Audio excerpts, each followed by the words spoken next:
अब चेक करो भाई, वॉइस है?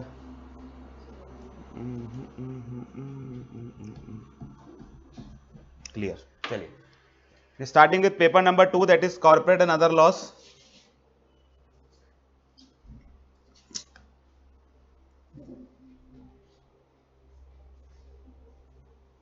चल जा भाई।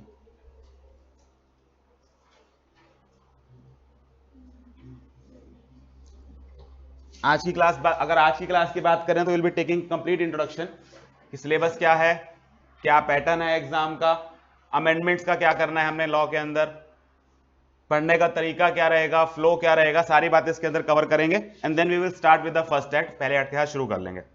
अच्छा, those of you do not know me, I am CS Sahil Grover. Obviously, I will be taking a corporate and other law. By profession, I am a chartered accountant. I am an LLB, an advocate from Faculty of Law on Delhi University, and a graduate from Shriram College of Commerce, Delhi University. I will be taking your corporate and other laws. ज़्यादातर students तो foundation से जुड़े हुए हैं, बाकी जो नए students आए थे उनके लिए this was the introduction. Corporate and other laws की बात करें तो इट्स 100 मार्क्स एग्जाम। अगेन दो पार्ट्स में डिवाइडेड है। One is corporate laws that carries 60 marks, and other one is हमारे पास other laws that carry 40 marks. इसको चलने में क्या दिक्कत आ रही है?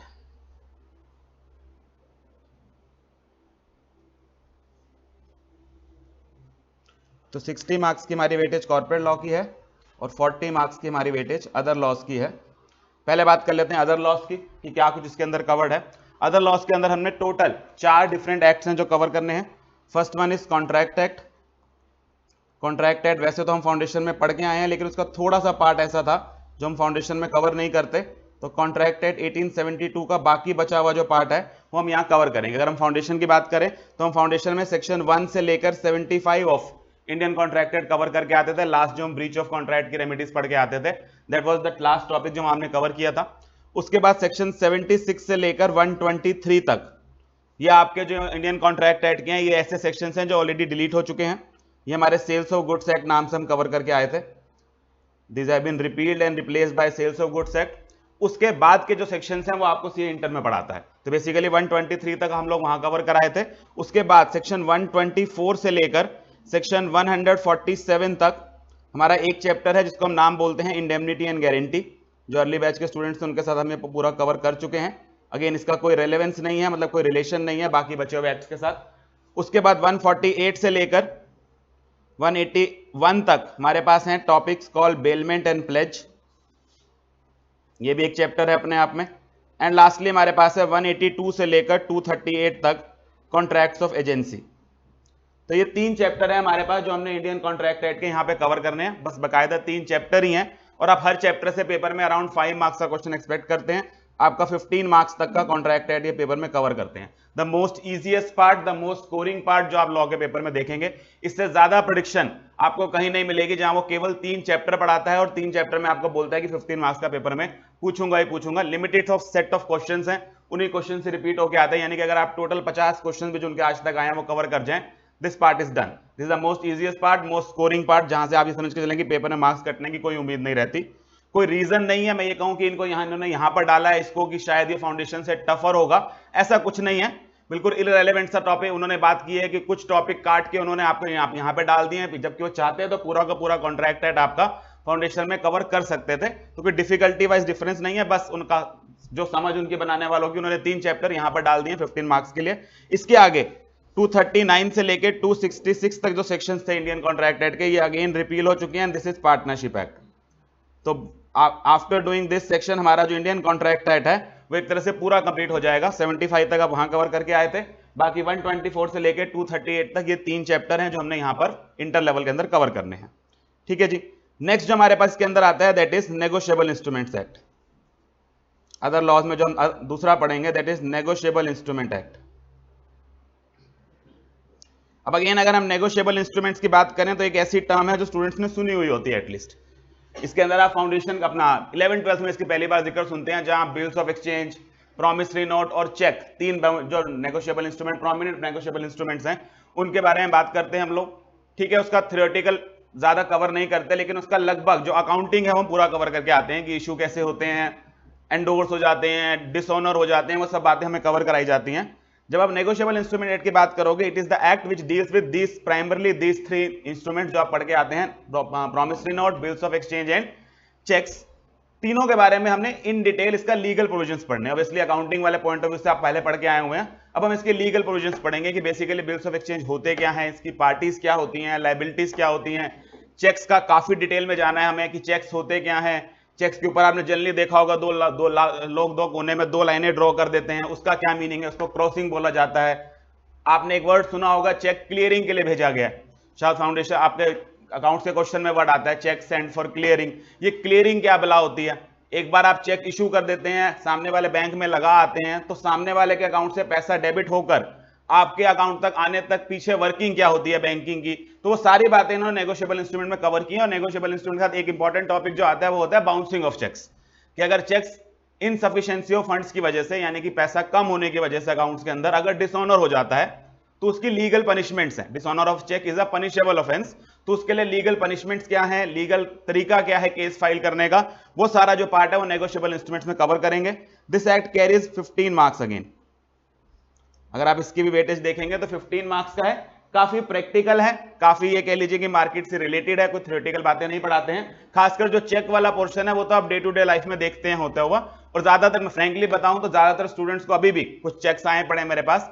अब मुझे नहीं पता आपने ड्रॉ किया कि पेरेंट्स ने किया, लोगों को चेक ड्रॉ करना नहीं आता है, उसके अंदर काफी कमियां हैं जो मैं, आप मुझे लगता है कि ये कैसा चेक मेरे हाथ में पकड़ा के दे गया। रीजन बीइंग सर ये प्रैक्टिकल है, लेकिन इसकी बात मार्केट में नॉलेज बहुत कम है कि चेक्स एक्चुअल में कैसे वर्क करते हैं, क्या प्रॉपर तरीका है एक चेक को ड्रॉ करने का, हर चीज का उस पर क्या मीनिंग होता है, वो इन डिटेल हम यहां पर कवर करेंगे। क्वाइट इंटरेस्टिंग एक्ट जो हमारा यहां कवर होगा। उसके बाद थर्ड और फोर्थ टॉपिक जो हैं ये दोनों लगभग एक दूसरे से रिलेटेड हैं। थर्ड हमारा बात करता है regarding general clauses act, general clauses act 1897, और फोर्थ हमारे पास टॉपिक है interpretation of statutes. Fourth topic हमारे पास है इंटरप्रिटेशन ऑफ स्टैट्यूट्स। अगेन ये दोनों मिलाकर हमारे पास 15 की वेटेज रखते हैं, इसलिए मैंने दोनों को इकट्ठा लिखा। ये दोनों मिलाकर हमारे पास अराउंड 15 मार्क्स की वेटेज रखते हैं। तीनों को मिला लें तो आपके पास 40 की जगह 45 हो जाता है। दैट यू नो कि पेपर में एक ओवरऑल ऑप्शन आती है, तो इस वजह से 45 तक चला जाता है।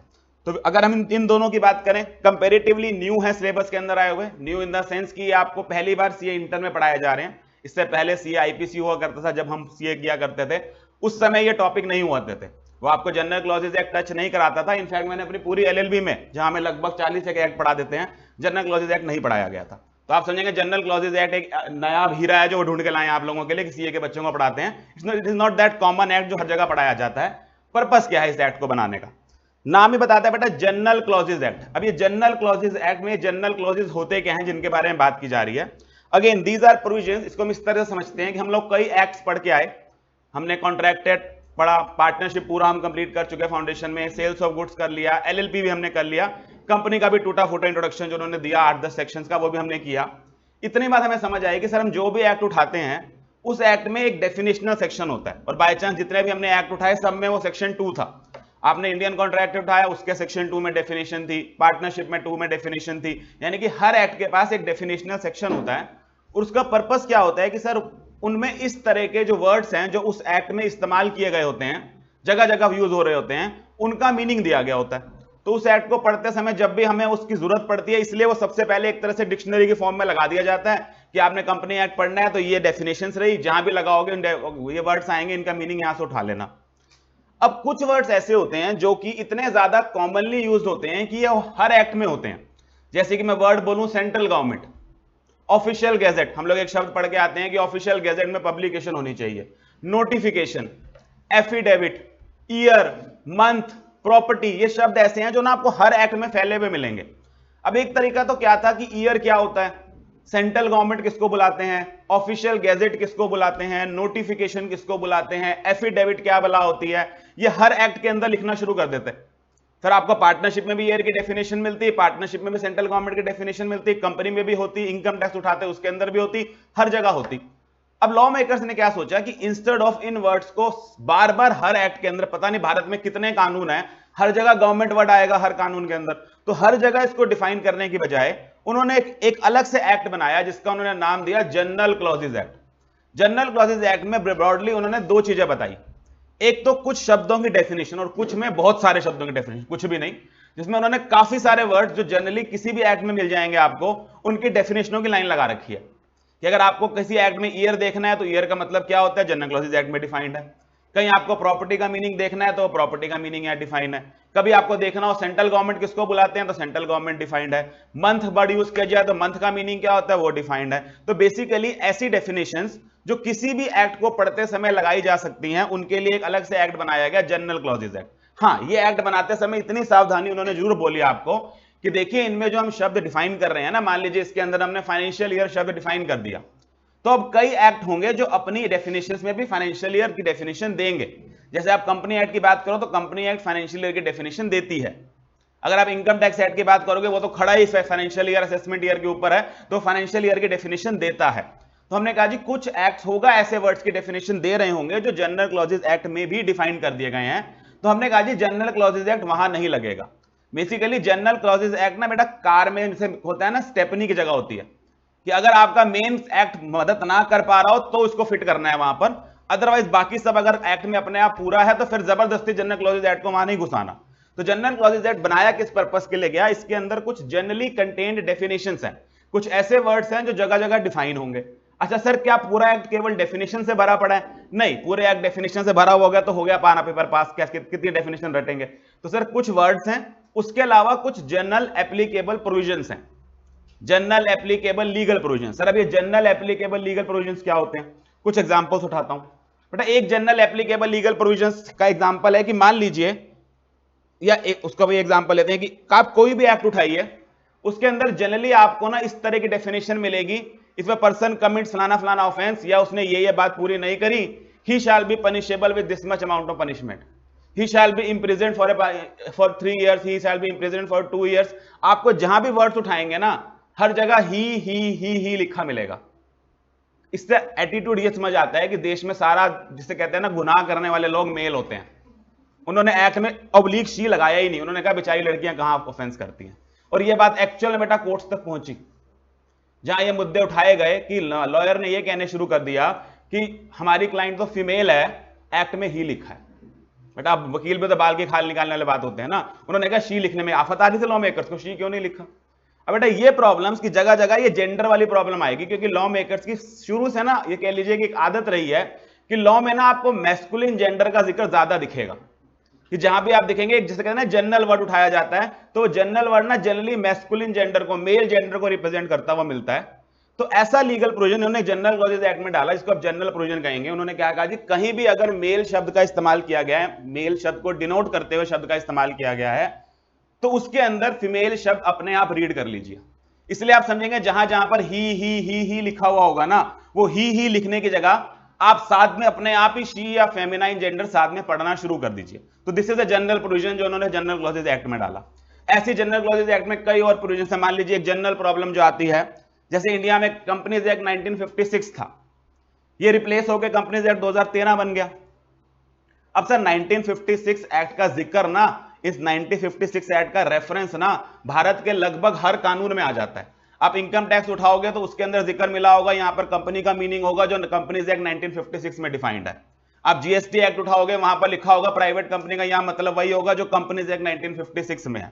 यानी कि सर बाकी एक्ट इस कंपनी एक्ट 1956 को जगह जगह रेफर करते हैं, क्योंकि कंपनी एक्ट अपने आप में बेटा कंपनी के साथ डील करने वाला इकलौता एक्ट है, उसके अलावा कोई डील करने वाला है नहीं। तो उनको कहीं भी कंपनी के बारे में कुछ बताना हो कि मेमोरेंडम क्या होता है, हमने कहा जी memorandum means memorandum as defined in companies act 1956। अब वो 1956 अबॉलिश हो गया, उसकी जगह 2013 आ गया। तो सवाल ये उठा कि मान लीजिए उस कंपनीज एक्ट 1956 का जिक्र भारत के 500 कानून में किया हुआ था, तो क्या आप उन 500 कानून को पार्लियामेंट में रखें और वहां पे जहां जहां 1956 लिखा था उसको चेंज करके 2013 कराएं? क्योंकि और कोई तरीका तो है नहीं। अगर आपको अमेंड एक्ट को चेंज करना है तो एक ही तरीका है, वो पार्लियामेंट में जाएगा, वहां पर अमेंडमेंट बिल की तरह प्रेजेंट होगा, दोनों हाउसेस को अप्रूव करेंगे, फिर जाके कोई चेंज आएगा। तो सर एक 2013 एक्ट आने की वजह से कितने सारे एक्ट के अंदर आपको अमेंडमेंट करनी पड़ेगी, क्योंकि वहां रेफरेंस की जरूरत पड़ेगी उनकी जगह जगह, क्योंकि हर जगह सेक्शन 3 मान लो वो लिख रहा है कि company as defined in section 3 of companies act 1956। अब पुराने एक्ट में कंपनी की डेफिनेशन सेक्शन 3 में होती थी, नए एक्ट में आपको पता है कि सेक्शन 2 क्लॉज 20 डिफाइन करता है इसको। तो सर अब हर जगह चेंज करेंगे 2 क्लॉज 20 को वहां पर उनको बदलते रहें, उसके लिए जनरल क्लॉजेज एक्ट ने प्रोविजन बना दिया। उसने कहा जी अगर कोई एक्ट है वो रिपील होके एक नए एक्ट से रिप्लेस हो जाता है तो जितने एक्ट्स में भी पुराने एक्ट की रेफरेंस है वो ऑटोमेटिकली नए एक्ट की रेफरेंस मान ली जाएगी। तो आप समझेंगे जनरल क्लॉजेज एक्ट बेसिकली करने की कोशिश क्या कर रहा है सर, वो जनरली वर्ड्स जिनकी जरूरत पड़ती है या जनरली ऐसे लीगल प्रोविजंस जिनको बाकी कानून पढ़ने में अच्छे से समझने में जरूरत पड़ेगी, उन प्रोविजंस को इकट्ठा कर एक एक्ट बना दिया गया जिसका नाम क्या रखा गया है, जनरल क्लॉजेज एक्ट 1897। इस तरह की बातें आपको इसके अंदर मिलेंगी, बाकी डिटेल में इसलिए हम जब आएगा तो पूरे डिटेल में पढ़ेंगे। एक लास्ट हमारे पास से टॉपिक इसके अंदर कवर आता है, that is interpretation of statutes. इसमें क्या बात की गई है, अगेन बेटा आप समझेंगे इसमें मैंने एक्ट वर्ड इस्तेमाल नहीं किया, बाकी सब में आपको एक्ट दिख रहा है, contract act, negotiable act, year के साथ बकायदे कानून है, ये कोई एक्ट नहीं है interpretation of statutes. Interpretation of statutes अपने आप में एक टॉपिक है जिसके अंदर आपको कई सारे इंटरप्रिटेशन के लीगल प्रोविजंस मिलेंगे। अब पहली बात तो इंटरप्रिटेशन क्या भला होती है, इंटरप्रिटेशन का मतलब होता है बेटा किसी भी एक्ट का करेक्ट मीनिंग निकालना। अगर हम भारत में ये काम देखें या भारत के स्ट्रक्चर में ये काम देखें तो हमने एक चीज पढ़ी थी कि हमारा जो पूरा का पूरा ढांचा है जिसको आप कहते हैं पूरा इंडियन स्ट्रक्चर है वो 3 पार्ट्स में डिवाइडेड है। हमारे पास एक लेजिस्लेचर है, एक एग्जीक्यूटिव है, एक जुडिशरी है। अगर आप इंटरप्रिटेशन का काम देखें तो ये इन तीनों में से किस ऑर्गन के पास फॉल करता है, ये किसका काम है एक्ट का मीनिंग निकालना, इंटरप्रिटेशन करना, ये लेजिस्लेचर का काम है, ये एग्जीक्यूटिव का काम है, ये जुडिशरी का काम है। सर ये हमारा जुडिशरी के डोमेन में फॉल करता हुआ काम है कि बेसिकली एक्ट का एक्चुअल मीनिंग क्या है, जो शब्द लिखे गए हैं, क्योंकि आप समझेंगे बेटा उनके सामने खड़े होकर 2 वकील एक ही लाइन के 2 मीनिंग निकाल रहे होते हैं, तभी केस चल रहा होता होगा ना। आप प्रैक्टिकली समझे अगर एक लाइन का एक ही मतलब निकलता होता तो दूसरा लड़का झक मार रहा है वहां खड़े होकर। आप अल्टीमेटली आप समझे अगर वो 3-3 महीने लड़ते रहते हैं एक चीज के ऊपर और सुप्रीम कोर्ट सुबह से शाम तक केस ही सुने जा रहा है, इसका मतलब laws are capable of multiple interpretations. आप एक ही लाइन का एक ही शब्द के 2 मीनिंग निकाल सकते होंगे, तभी वो सारे जज और सारे वकील लगे पड़े हैं ना उसका मीनिंग निकालने में। तो प्रैक्टिकली सर इंटरप्रिटेशन करना ना जुडिशरी का काम होता है। अब जुडिशरी के पास क्योंकि ये काम सदियों से आता आ रहा है बेटा, जुडिशरी ने अपने लिए कुछ प्रिंसिपल सेट किए हैं, यानी कि सर ये जो प्रिंसिपल्स हैं ये किसी पार्लियामेंट ने नहीं दिए, ये किसी पर्टिकुलर एक्ट से निकल के नहीं आए, ये over a period of time judiciary की वर्किंग के दौरान जुडिशरी ने अपनी गाइडेंस के लिए, जजेस ने अपनी गाइडेंस के लिए कुछ रूल्स ले डाउन कर रखे हैं कि एक्ट को पढ़ते समय उसका मीनिंग किन रूल्स के हिसाब से निकाला जाता है। अब इसमें जैसे पहला रूल अगर हम बात करें, सिर्फ हल्का सा आइडिया देता हूं, पहला रूल इसके अंदर हमारा होता है the rule of literal interpretation. Basically law में पहला रूल जो कहते हैं उसको हम बोलते हैं रूल ऑफ लिटरल इंटरप्रिटेशन। इसका मतलब क्या है कि भैया जो लिखा हुआ है उसका as it is grammatical literal meaning उठाइए। लॉ मेकर्स ने जो लिख दिया है जुडिशरी को वो पसंद आ रहा है, नहीं आ रहा, उनको ऐसा लग रहा हो ये क्या लिखा है, ये क्या बकवास बात लिखी हुई है, इसका तो मीनिंग ही निकलता, वो कहता है आपको कोई लेना देना नहीं, इसका जो लिखा हुआ है वही का वही अप्लाई करो। यानी कि बेसिकली जो ये प्रिंसिपल है ये लॉ मेकर्स ने खुद ही है कि, लेकिन जुडिशरी ने खुद ही तय किया है कि हमारा काम कानून बनाना नहीं है, हमारा काम एक लिखे हुए कानून को उसका ट्रू मीनिंग देना है, और अगर उसके शब्दों से उसका मीनिंग निकल के आ रहा है, फिर वो मीनिंग जितना भी एब्सर्ड क्यों ना हो, वो मीनिंग जितना भी इलॉजिकल क्यों ना लग रहा हो, वो कानून जितना भी बेवकूफ भरा क्यों ना लग रहा हो, आप उसको एज इट इज अप्लाई करिए, आपका काम अप्लाई करना है। That is the first principle जिसके ऊपर कोई भी जज बैठता है तो जजमेंट देने के लिए बैठता है कि मेरा काम कानून बदलना नहीं है, मेरा काम लिखे लिखाए कानून को अप्लाई करना है। अब बेटा जज होते हैं, उनको ईगो हट होती है उनकी इस बात के ऊपर कि क्या बेवकूफ वाला कानून लिखा और मैं इसको चैलेंज ना करूं, तो धीरे धीरे लिटरल इंटरप्रिटेशन से ना बात आगे बढ़नी शुरू हुई।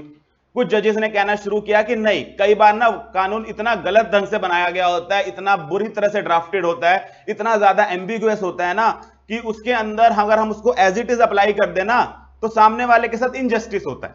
ये कोई तरीका थोड़ी ना है कि इस तरह का कानून निकाल दिया या इस तरह का इसका मीनिंग निकाल लें। तो जजेस ने over a period of time क्या करना शुरू किया, इस लिटरल को बदल करना एक और रूल बनाना शुरू कर दिया जिससे वो कहने लगे रीजनेबल इंटरप्रिटेशन, कि हर बात का ना लकीर की फकीर नहीं बना जाता कि जो लिखा हुआ है वो अप्लाई कर दो, उसके पीछे लॉ मेकर्स की मंशा समझो छुपी हुई, और वो देखो कि क्या वो मीनिंग एक्चुअली अप्लाई होना चाहिए या नहीं होना चाहिए। जैसे पहले पीछे लड़ाई हुई थी कि हमारी दिल्ली में ना वो एक रूल बना हुआ था कि गाड़ी में अकेला बंदा भी जा रहा हो ना तो मास्क लगा के जाएगा। अब बेटा लॉ तो यही बोलता था। अब कोर्ट के आगे गया तो कोर्ट को आप समझेंगे रीजनेबल इंटरप्रिटेशन क्या देनी चाहिए थी, कि पर्पस क्या है कानून बनाने का, कि कोई 2 लोग बैठे हो तो एक से दूसरे को बीमारी ना हो जाए, तो एक आदमी अगर गाड़ी में अकेला बैठा है चारों दरवाजे बंद करके तो ये लगवाने का कोई मतलब है?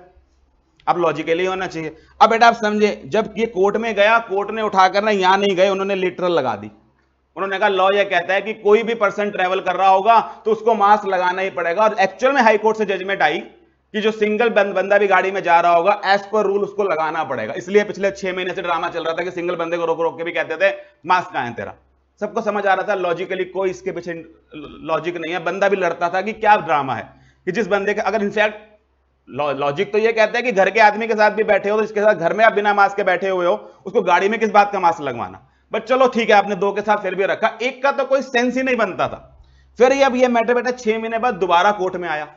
किसी ने फिर पूछा कि इसके पीछे कोई लॉजिक दिखता है आपको जो आप ये कर रहे हो। बेटा इस बार जज को बात समझ आएगी। उसने कहा लॉजिक तो कोई नहीं है। उसने इस बार बेटा लिटरल को हटा के रीजनेबल बात लगाई।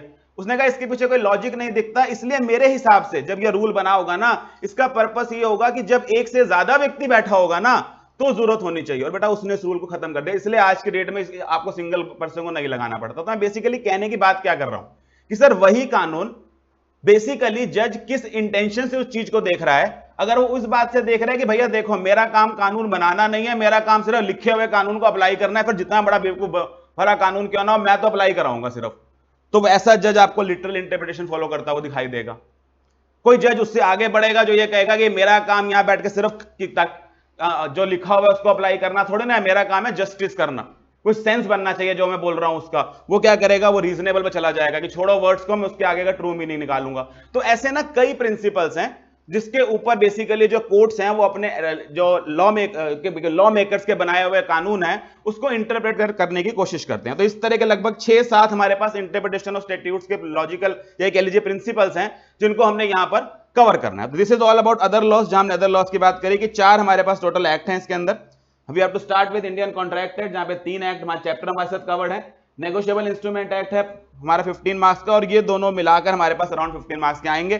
कई बार आपको 9 मार्क्स का इसमें से मिल जाता है, 6 का इसमें से मिल जाता है, 10 का एक में से, 5 का कोई सेट पैटर्न नहीं है कि किस एक्ट में से वो कितना पूछ ले। हाँ इतनी वेटेज है कि ओवरऑल आपको 15 मार्क्स से ऊपर की वेटेज इन दोनों एक्ट से नहीं मिलेगी। तो this was all about other laws.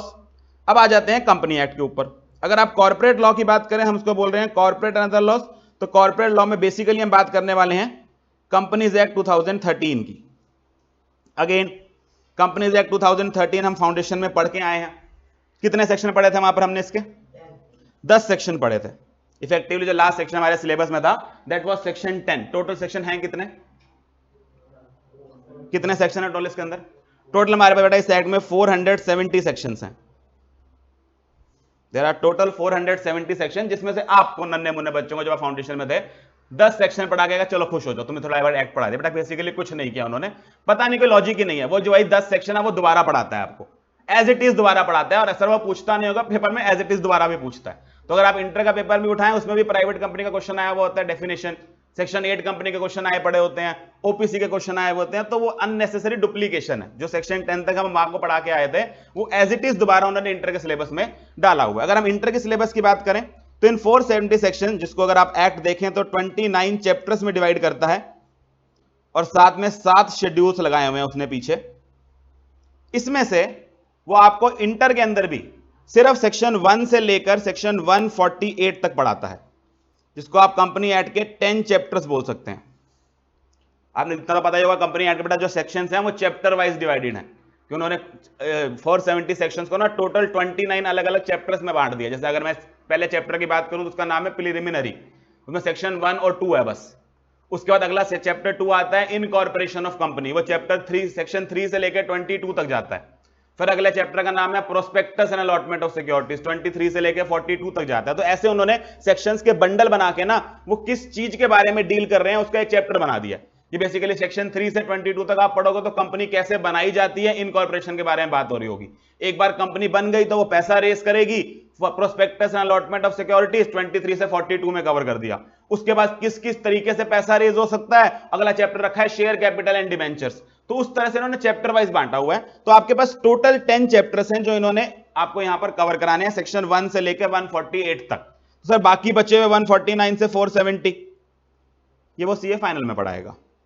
तो सर सीए फाइनल में फिर सेक्शन 1 से आता होगा? नहीं, वहां 149 से शुरू होता है। वहां का टीचर ये मान के बैठा होता है बच्चे को 148 तक आता होता है, अंदर से उसको भी पता होता है कुछ नहीं आता होता है। क्योंकि दिक्कत क्या है सर, एक बार हम लोग इंटर कवर कर लेंगे उसके बाद 2-2.5 साल तो हम ट्रेनिंग करेंगे, सब साफ। कोई लेना देना नहीं, क्योंकि बेटा प्रैक्टिकली जब मार्केट में जाते हैं ना तो कंपनी एड का इतना ज्यादा यूज आपको सीए के ऑफिस में होता हुआ दिखाई नहीं देता।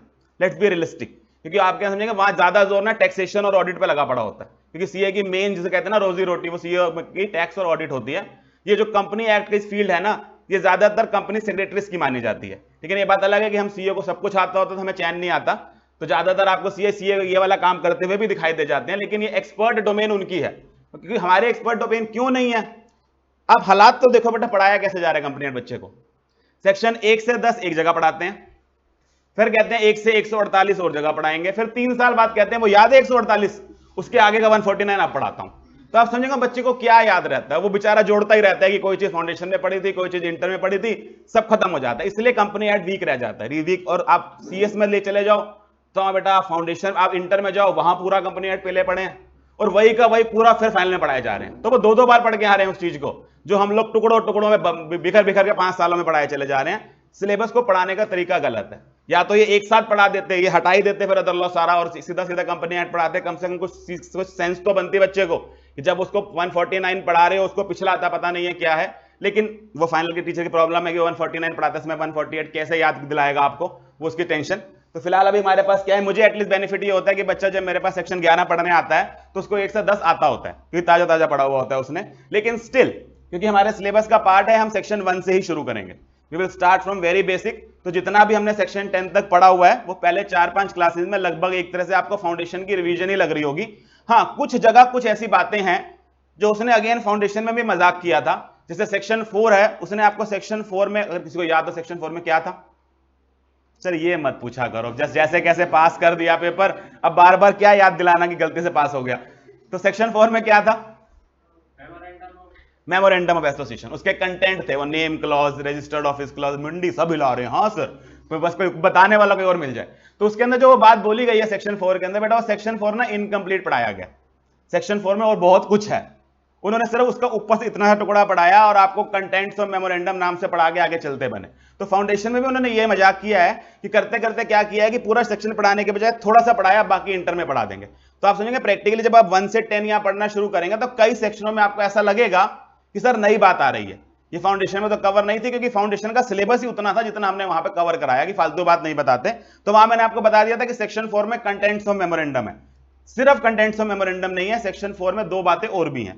तो जब हम सेक्शन 4 पे आएंगे तो वो एक तरह से एडिशन हो जाएगा कि इंटर के अंदर हमारे पूरा सेक्शन 4 कवर करना है। तो एक बार हम 1 से ही शुरू करेंगे और पूरा 10 तक एज इट इज रिवाइज करेंगे, एंड देन ऑब्वियसली 10 के बाद तो सारा का सारा कंटेंट आपके लिए नया ही हो जाएगा। अच्छा, इसके अंदर मैं थोड़ा सा जिक्र और कर देता हूं। अगर हम सीए आईपीसी की बात करें, जो पहले सिलेबस हुआ करता था, आज से लगभग कितने साल पहले हो गए, अभी पुराना सिलेबस तो खैर चल रहा है साथ साथ, तो लगभग 3-4 साल हो गए आपका इंटर आए हुए। तो उससे पहले जो ये सिलेबस हुआ करता था, ये सेक्शन 1 से लेकर 122 तक हुआ करता था। ये टोटल 7 चैप्टर्स होते थे कॉन्ट्रैक्ट के कंपनी एक्ट के। सर हमारे साथ ये अन्याय क्यों हुआ, पता नहीं बेटा, सिलेबस बढ़ाया घटाया तो नहीं उन्होंने। जैसे इंटर आया उन्होंने 123 से लेकर 148 और ऐड कर दिए। ये हमारे 3 चैप्टर हैं, चैप्टर 8, 9 और 10। अभी मैं अलग से जिक्र क्यों कर रहा हूं, क्योंकि मैंने पहले बात तो ये नया आया है, क्योंकि इंटर में इसकी अलग से वेटेज भी है। ये अराउंड 15 मार्क्स का सिर्फ ये 3 चैप्टर से आता है। मैं बताऊंगा, मैंने यूनिट वाइज बांटा हुआ पूरे सिलेबस को, तो इसको बेसिकली हम यूनिट 4 बोलते हैं, यानी कि चैप्टर 8, 9 एंड 10। ये अलग से मैं जिक्र क्यों कर रहा हूं कि सर पहले ये इंटर के लेवल पे या आईपीसी के लेवल पे पढ़ाया नहीं जाते थे, यानी कि उन बच्चों को हमसे कम आता था, नहीं, ये पहले भी पढ़ाया जाता था, लेकिन ये पेपर 6 जो आपका है सेकंड ग्रुप में ऑडिट, उसके अंदर आता था। कि ऑडिट के अंदर एक टॉपिक आता था कंपनी ऑडिट नाम से, और ये 3 चैप्टर, चैप्टर 8 बात करता है डिविडेंड के बारे में, चैप्टर 9 बात करता है कंपनी के अकाउंट्स के बारे में, और चैप्टर 10 बात करता है ऑडिटर्स के बारे में। तो इनको ज्यादा सही ये लगा कि क्योंकि ऑडिटर, अकाउंट्स और डिविडेंड इन टॉपिक से रिलेटेड है, जो कंपनियां डेली करती हैं। हम आपसे क्वेश्चन पूछते थे कि आप डिविडेंड सही से दिया है कि नहीं, उसका ऑडिट कैसे करोगे, घूम फिर के बात वही हो जाती थी कि आपको डिविडेंड के प्रोविजंस आने चाहिए होते थे। तो ये इस तरह से वहां पढ़ा देते थे। तो बेसिकली लॉ का टीचर 122 तक पढ़ाता था और ऑडिट का टीचर 123 से 148 तक जाता था। जब इन्होंने इंटर का सिलेबस इंट्रोड्यूस किया, इन्होंने ये 123 से 148 यहां डाल दिया कि ये लॉ का टीचर पढ़ाएगा, कोई दिक्कत नहीं है। तो सर ऑडिट का टीचर का काम कम हो गया होगा, नहीं, ये वहां से भी नहीं हटाए, ये वहां भी एज इट इज बरकरार है। तो आप समझेंगे ये वाला जो चैप्टर है आपका, ये कह लीजिए चैप्टर 8, 9, 10, ये डुप्लीकेशन है। ये 15 मार्क्स यहां भी देता है और ये 15 मार्क्स फिर उस पेपर में भी देता है जाके। तो आप समझेंगे वहां वेटेज कम हुई है, ना वहां पे टीचर ने पढ़ाना बंद किया है। तो आप जिस मर्जी ऑडिट के टीचर को उठा लेना, वो जब भी पढ़ाना शुरू करेंगे ना, वो सबसे पहले आपको ये पढ़ाते हैं, क्योंकि बेटा ये सबसे आसान है। बाकी को उठाना शुरू करो तो वो लर्निंग वाली लगती है, ये सबसे ज्यादा ना समझने वाली लगती है। उसको लगता है कि हाँ लॉ जैसा होगा पूरा का पूरा, बस मेरे 15 दिन में सुहाने दिन खत्म हो जाते हैं ये। और सबसे बड़ी बात है, अब तो बच्चा वैसे सुनता नहीं है, वो कहता है पढ़ रखा है मैंने लॉ की क्लास में ये सब कुछ। तो एक तरह से रिपीटिशन है उसी चीज की जो उन्होंने वहां भी कवर किया। और सबसे मजे की बात क्या है, ये फाइनल में दोबारा पढ़ाते हैं। वहां जब फाइनल का ऑडिट आता है, दोबारा से ये चैप्टर आ रहे होते हैं कंपनी ऑडिट नाम से, तो वहां भी लगे पड़े हैं पढ़ाने में। तो उनको इस वाला पोर्शन में बड़ा फोकस है, चैप्टर 8, 9, 10 के ऊपर, वो यहां भी डाल दिया गया है। ठीक है जी, चलिए यहां तक हुआ हमारा सिलेबस की बात पूरी। अब आ जाते हैं जरा हम पैटर्न ऑफ एग्जाम के ऊपर। दूसरी बात जो हम कवर करते हैं, एग्जाम का पैटर्न क्या है। इतना तो आपको मालूम होगा कि 30 मार्क्स का इस पेपर के अंदर एमसीक्यूज आते हैं। तो हमारा ये जो पेपर है ये दो पार्ट में आता है, एक पार्ट ए और एक पार्ट बी। सर एक कॉर्पोरेट लॉ एक अदर लॉ, नहीं, पार्ट ए इज एमसीक्यूज जो 30 मार्क्स के होंगे, and part B is 70 marks का थ्योरेटिकल एग्जाम। और ऑब्वियसली इसके अंदर अदर लॉज और कंपनी में कोई डिमार्केशन नहीं होगी, क्वेश्चन मिक्स होके आएंगे। तो उसमें अदर लॉ के क्वेश्चन भी होंगे, कंपनी लॉ के भी होंगे, और आप ऐसा नहीं कर पाओगे कि सिर्फ कंपनी लॉ के अलग से मिल जाए और अदर लॉ के अलग मिल जाए, ऐसा नहीं होगा। हर क्वेश्चन के एक पार्ट में कंपनी होगा, साथ में अदर लॉज भी मिक्स किया होगा, तो 70 मार्क्स का एक मिक्स पेपर आता है। इसके लिए आई थिंक आपको इन्फॉर्मेशन बताई दी गई होगी कि इसमें कोई नेगेटिव मार्किंग नहीं होती है, तो ये तो कभी गलत होते ही नहीं। तो आप समझेंगे प्रैक्टिकली हर बच्चे को आता ही होता है, पेपर में आता हो या ना आता हो, फीलिंग तो ये आ रही होती है आता होता है। बाकी आगे वाला पीछे वाला सामूहिक तरीके से काम चला ही लेते हैं क्लास के अंदर हम लोग। तो बेसिकली जब से ये आने की फायदा क्या हुआ कि एटलीस्ट इसको कोई छोड़ के तो नहीं आता। जैसे आप लोग फाउंडेशन में छोड़ के आ जाते थे कि आता नहीं, या किसी को कुछ ऐसा सिचुएशन कभी अराइज ही नहीं हुई कि मुझे आता नहीं, तो वो 4 क्वेश्चन आंसर में से एक तो ढूंढ ही लेता है अपने मतलब का, फिर सही हो गया गलत हो वो बाद में पता चलता है।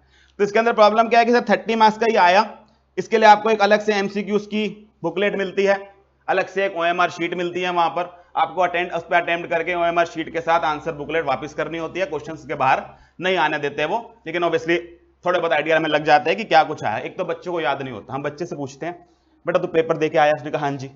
मैंने कहा एमसीक्यू क्वेश्चन लिखे होंगे, उसने हाँ जी। मैंने कहा 4-5 क्वेश्चन बता दे, एक नहीं पता। ये वो हाल है जब वो एग्जामिनेशन सेंटर से भी जस्ट ताजा ताजा बाहर निकला है, उसको कुछ नहीं पता होता पेपर में क्या आया हुआ है। इस वजह से बेटा इसके क्वेश्चन बाहर नहीं निकलते, क्योंकि मुझे समझ नहीं आता आप लोगों की याददाश्त को क्या हो जाता है। हमें यह लगता है कि यार 100 बच्चा पेपर देने गया हुआ है, 200 बच्चा पेपर देने गया हुआ है, 30 क्वेश्चन तो हमें रिमेंबरेंस बेसिस से बाहर ला ही देगा। 5 नहीं मिलते, 5 मिल जाए तो वो भी पता है 5 कौन से मिलते हैं, जो किसी को नहीं आते होते थे, वो सबको याद होते हैं। वो 13वां क्वेश्चन याद है क्योंकि सबका गलत होता था वो। तो हमें सबसे टेक्निकल क्वेश्चन तो पता चल जाता है कि कौन सा आया हुआ है। बाकी जनरली जो हमारा ओवरऑल आइडिया रहा है, वो क्वेश्चन क्योंकि इतने आसान आते हैं कि बच्चे को ना याद नहीं रहते हैं। रीजन मैं उसको बताता हूं याद क्यों नहीं रहे, क्योंकि आप ना उसके ऊपर हर जस्ट 1 सेकंड लगाते हो, आप पढ़ते हो और आंसर टिक कर देते हो, क्योंकि माइंड में उसने इतना जोर ही नहीं दिया होता माइंड ने उसके लिए, वो याद नहीं रहता क्वेश्चन, क्योंकि वो इतना आसान आया होता है। जो 2-4 मुश्किल आए हुए होते हैं ना, जिसमें बच्चे ने सच में दिमाग चलाया होता है पेपर में, वो उसको 12 के याद होते हैं। और वो 2-4 हमें सबसे पता चल जाते हैं कि अच्छा इस बार अच्छे क्वेश्चन ये आए थे, क्योंकि ये सबको याद है। बाकी जो 16 बच्चा कह रहा होता है ना याद नहीं, मैं समझ जाता हूं वो इतने आसान होंगे कि उसने इतनी मेहनत ही नहीं करी उसके ऊपर कि उसको याद रह जाए कि क्वेश्चन याद रहे, क्योंकि ऑब्वियसली जिस क्वेश्चन के ऊपर 2-4 मिनट लगा दोगे सोचने में, वो याद रह जाता है बाहर आने तक। तो इसमें जनरली हमारा वो क्या रहा है कि क्वेश्चन काफी आसान आते हैं। टू दैट एक्सटेंड लॉ का पेपर बेटा इनकी वजह से पास करना आसान हो गया। इनफैक्ट मैं अगर आपको बताऊं तो आपका पूरे सीए की जर्नी में ऑब्वियसली लॉ हर स्टेज पे पढ़ाया जाता है, आपका जो सबसे मुश्किल पास करना है लॉ को, वो फाउंडेशन है। क्योंकि फाउंडेशन में इंस्टीट्यूट आपको कोई मदद नहीं करता लॉ पास होने में। एक तो नन्हे मन्ने बच्चे पहली बार कानून पढ़ते हैं, पहले 2 महीने तो भाषा ही समझ नहीं आती, ना टीचर की समझ आती ना किताब की समझ आती। उसके बाद धीरे धीरे समझ आनी शुरू होती है, फिर समझ आनी शुरू होती है तो नेक्स्ट मुसीबत याद नहीं होती, फिर याद होनी शुरू होती है तो फिर तीसरी मुसीबत बाद में पता चलती है हमें तो लिखना नहीं आता। जब तक तीनों मुसीबतें सॉल्व होती हैं पेपर आ जाता है। जिसकी तीनों सॉल्व हो जाती हैं वो सामने बैठे हैं, जिसकी तीनों सॉल्व नहीं हुई 7 वाली क्लास में बैठे हैं। तो प्रॉब्लम यही होता है कि सर यही गेम है सारे के सारे लॉ की कि सर टाइम ज्यादा लगता है इसको सीखने में। अब फायदा क्या है, एक बार आप इंटर में इवन फाइनल में भी चले जाएं, अब मुझे नहीं पता क्या सोच के किया उन्होंने इंटर और फाइनल दोनों जगह 30-30 मार्क्स के एमसीक्यू डाल दिए, फाउंडेशन में नहीं डाले। फाउंडेशन में वो पूरा थ्योरी चाहता है आपसे 100 मार्क्स की, इंटर में आके कहता है चलो अब तो लिखना सीख ही गए होगे, अब एमसीक्यू से काम चला लो। और एमसीक्यू भी कैसे, बिना नेगेटिव मार्किंग वाले, जहां बेसिकली उनको समझ आ रहा है कि कुछ तो लिखी जाओगे। और बेटा आप प्रैक्टिकली समझे, जो मैंने देखा है इसके अंदर 30 मार्क्स में बुरे से बुरा मुश्किल से मुश्किल पेपर आ जाए 20-22 से कम नहीं आते। इतने तो बच्चा बना ही जाता है इसके अंदर, क्योंकि इतने तो उसकी इतनी मेहनत करोगे, 90 दिन यहां आके बैठोगे, दो दो घंटे मुझे सुनोगे, कुछ तो अंदर जाएगा ही, और कुछ अंदर जाने से काम चल जाता है इतना कि ये एमसीक्यूज तो निकल जाता है। तो दैट एक्सटेंट फायदा क्या हुआ कि सर आपको ये लगता है कि जो वो सोच रहे होते हैं कि 40 बन जाएं, उनके 20 तो बन जाते हैं, उनको बाकी मेहनत कितनी ही करनी पड़ती है, 20 मार्क्स ही करनी पड़ती है। ऐसा सिर्फ इस पेपर में देखा गया, टैक्स में ऐसा नहीं है।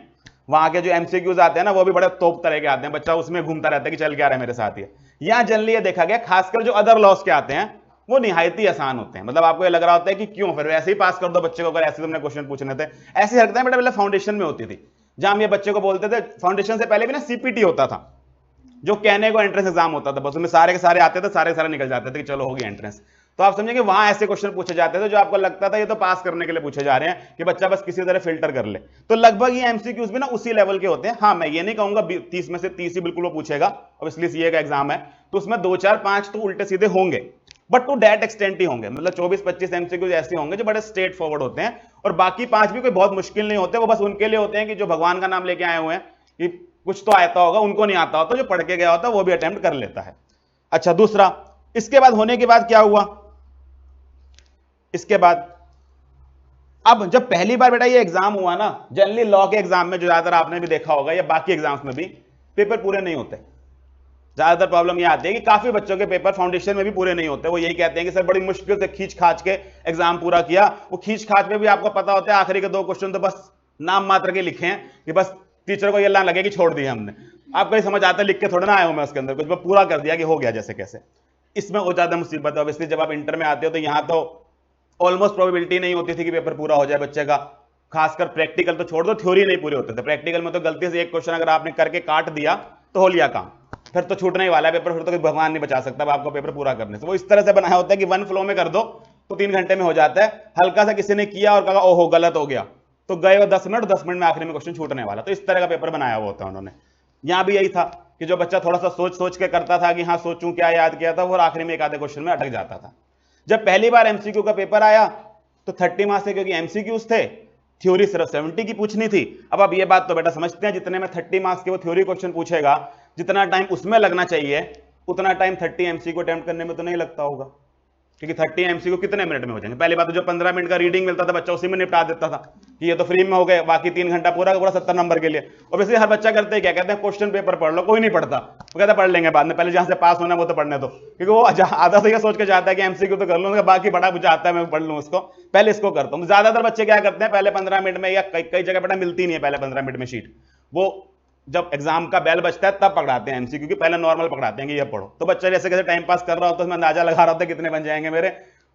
असली इंतजार तो एमसीक्यू शीट का होता है। वो आता है तो बच्चा पहले 10 मिनट में निपटा देता है, 10-12 मिनट से ऊपर नहीं लगता है इसको करने में, क्योंकि ऑब्वियसली 30 क्वेश्चन करने में कितनी देर ही लगेगी, कोई कैलकुलेशन तो है नहीं, थ्योरी है, आती है तो आती है, नहीं आती तो नहीं आती, क्या ही करना है उसमें। तो बच्चा 5-10 मिनट में ये कर लेता था। और पहली बार जब पेपर हुआ बच्चा बड़ा खुश था बेटा, 20-20 मिनट रिवाइज करके आया वो पेपर में, क्योंकि 70 नंबर का पेपर था। उसको अंदाजा होता था कि मैं आखिरी मिनट तक टीचर से प्लीज प्लीज करके 5 मिनट मांग रहा हूं, यहाँ टांग पे टांग रख के बैठा था, आखिरी में 20 मिनट रिवाइज कर रहा है। दोनों साइड वो कैरम बोर्ड की तरह से लाइनें मार रखी है शीट के ऊपर की, इधर मार्जिन में नंबर मिलेंगे। एकदम बड़ी गंदी आदत है आप लोगों की बेटा, शीट मिलती नहीं है आपको, सारा काम छोड़ के निकालते हैं ना लोहे का स्केल, इधर इधर लाइनें मारनी शुरू कर देते हैं। मुझे आपको किसने बोला है कि वो लाइनें डाल के आओ पेपर में, बताना जरा मुझे। मैंने बच्चे को देखा आखिरी 20 मिनट में शीट मांगता है, लेकिन मजाल है वो लाइन ना डाले साइड में, वो कहता है पहले स्केल निकालूंगा नीचे से।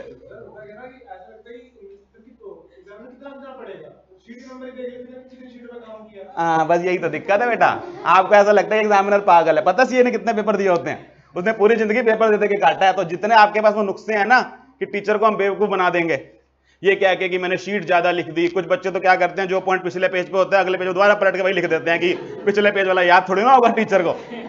बेटा टीचर है वो, समझ आ रही है, और आप जैसे ही है, आपसे ज्यादा एग्जाम देकर बैठा हुआ है, तो आप उनके साथ ये काम मत किया करो। और सीए में ये पेज पूज मैटर नहीं करते।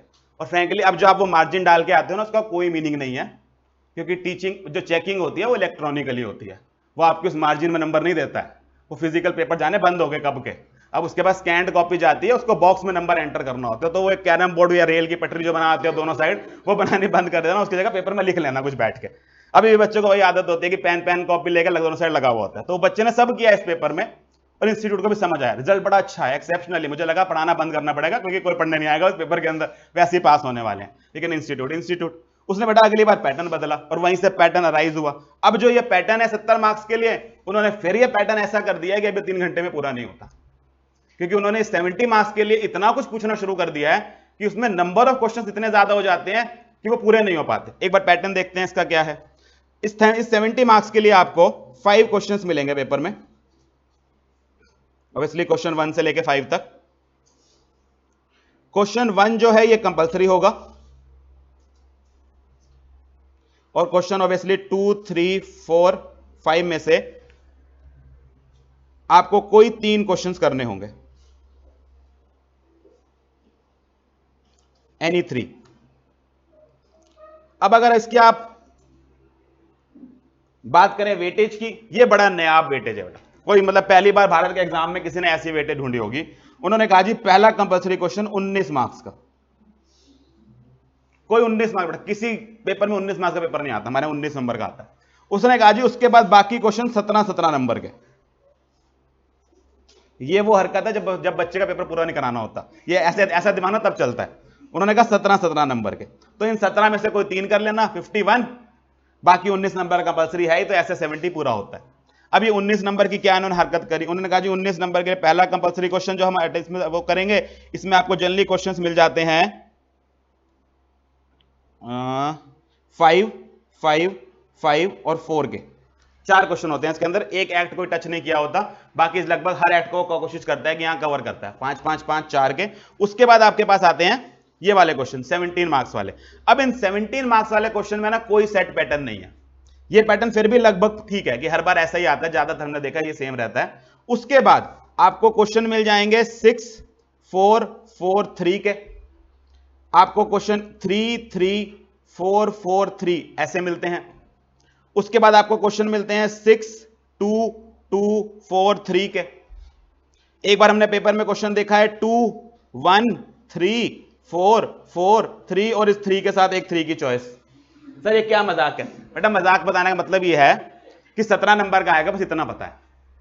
उसके अंदर 1 का पूछ ले, 2 का पूछ ले, 3 का पूछ ले, 4 का पूछ ले, 5 का पूछ ले, 6 का पूछ ले, कोई गारंटी नहीं है।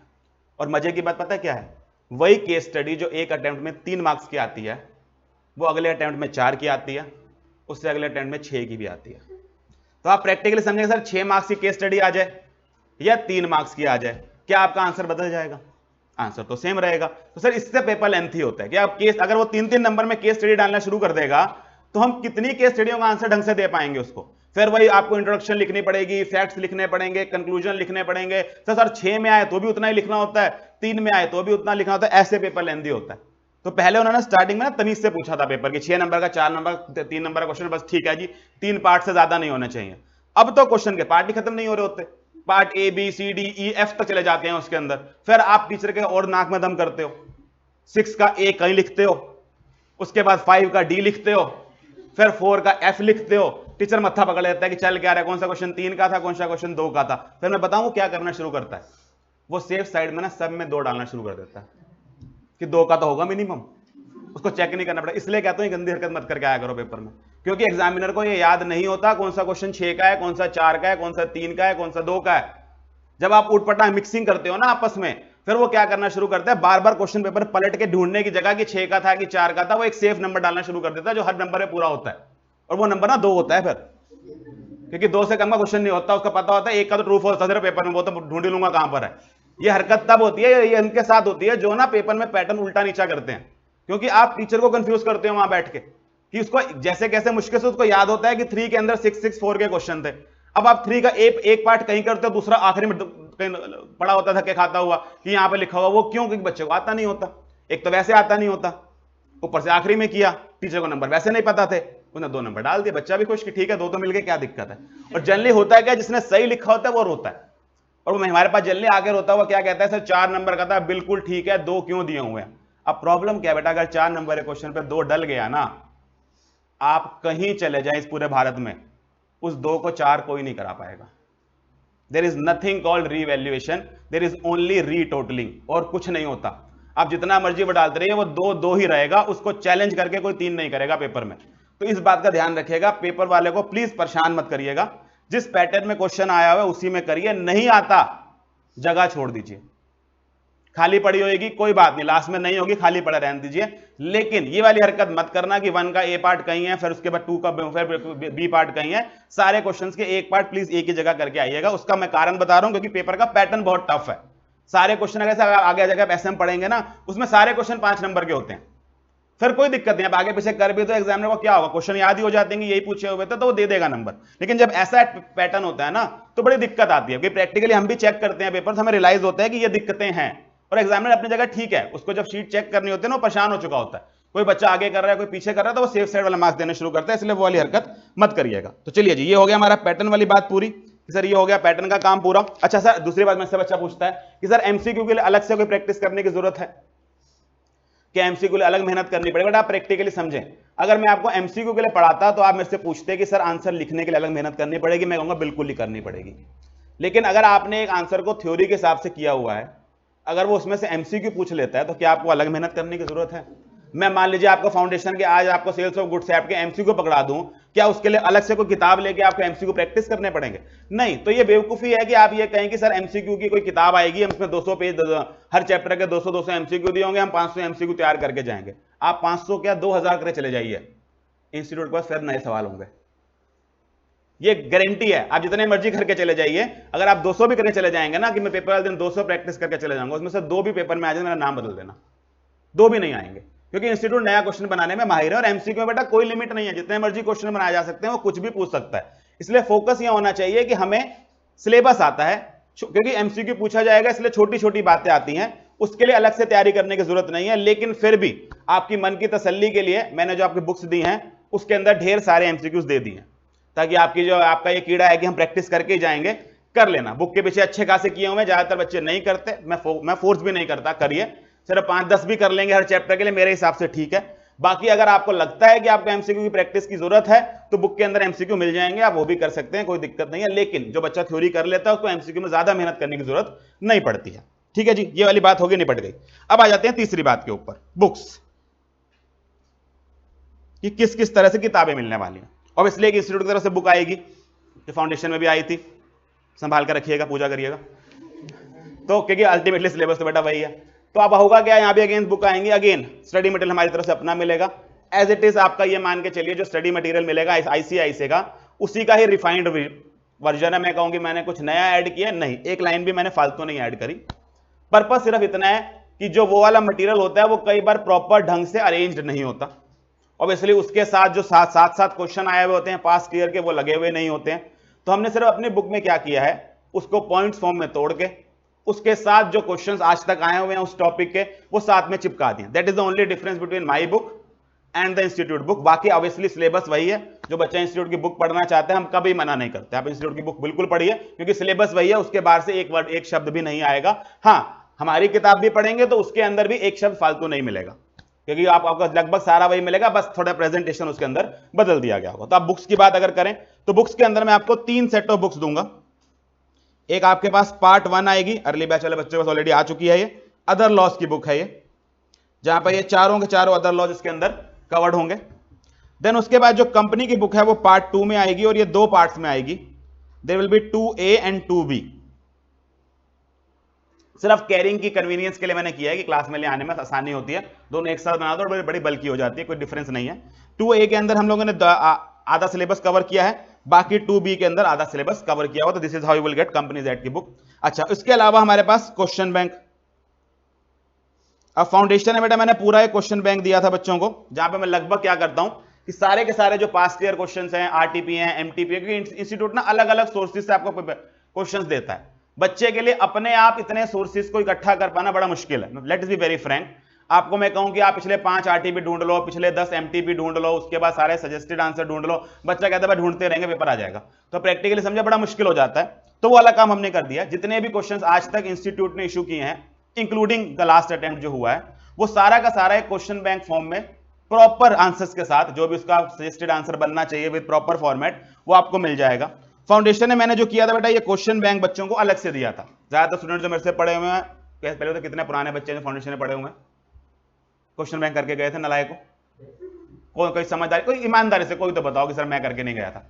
हाँ कर आ गया, आधा ऊपर आ गया था तो उसमें जनरली क्या बेटा क्वेश्चन बैंक में ना सारा कुछ कवर्ड है लगभग, अगर आप बच्चों से बात भी कर लोगे तो अराउंड 70-80% फाउंडेशन लेवल पर तो पेपर उसी में से आता है।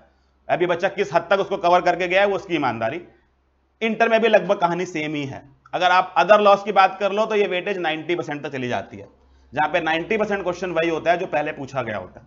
They do not have new questions, क्योंकि ये आईपीसी से पढ़ाते आ रहे हैं, तो लगभग ये मान के चले 15-20 साल से वही सब चल रहा है, वही कॉन्ट्रैक्ट है, वही नेगोशिएबल है, सवाल खत्म हो चुके हैं, कुछ नहीं नया बचा। तो आप सिर्फ पिछले 10 साल के जो हमने क्वेश्चन पेपर कंपाइल कर रही हैं, अगर वो क्वेश्चन भी देख जाए ना, आपको ये होगा कि लगभग इसी में से कुछ रिपीट होगा। तो मेरा कहने का पर्पस क्या है कि क्वेश्चन बैंक करना बहुत बहुत जरूरी है।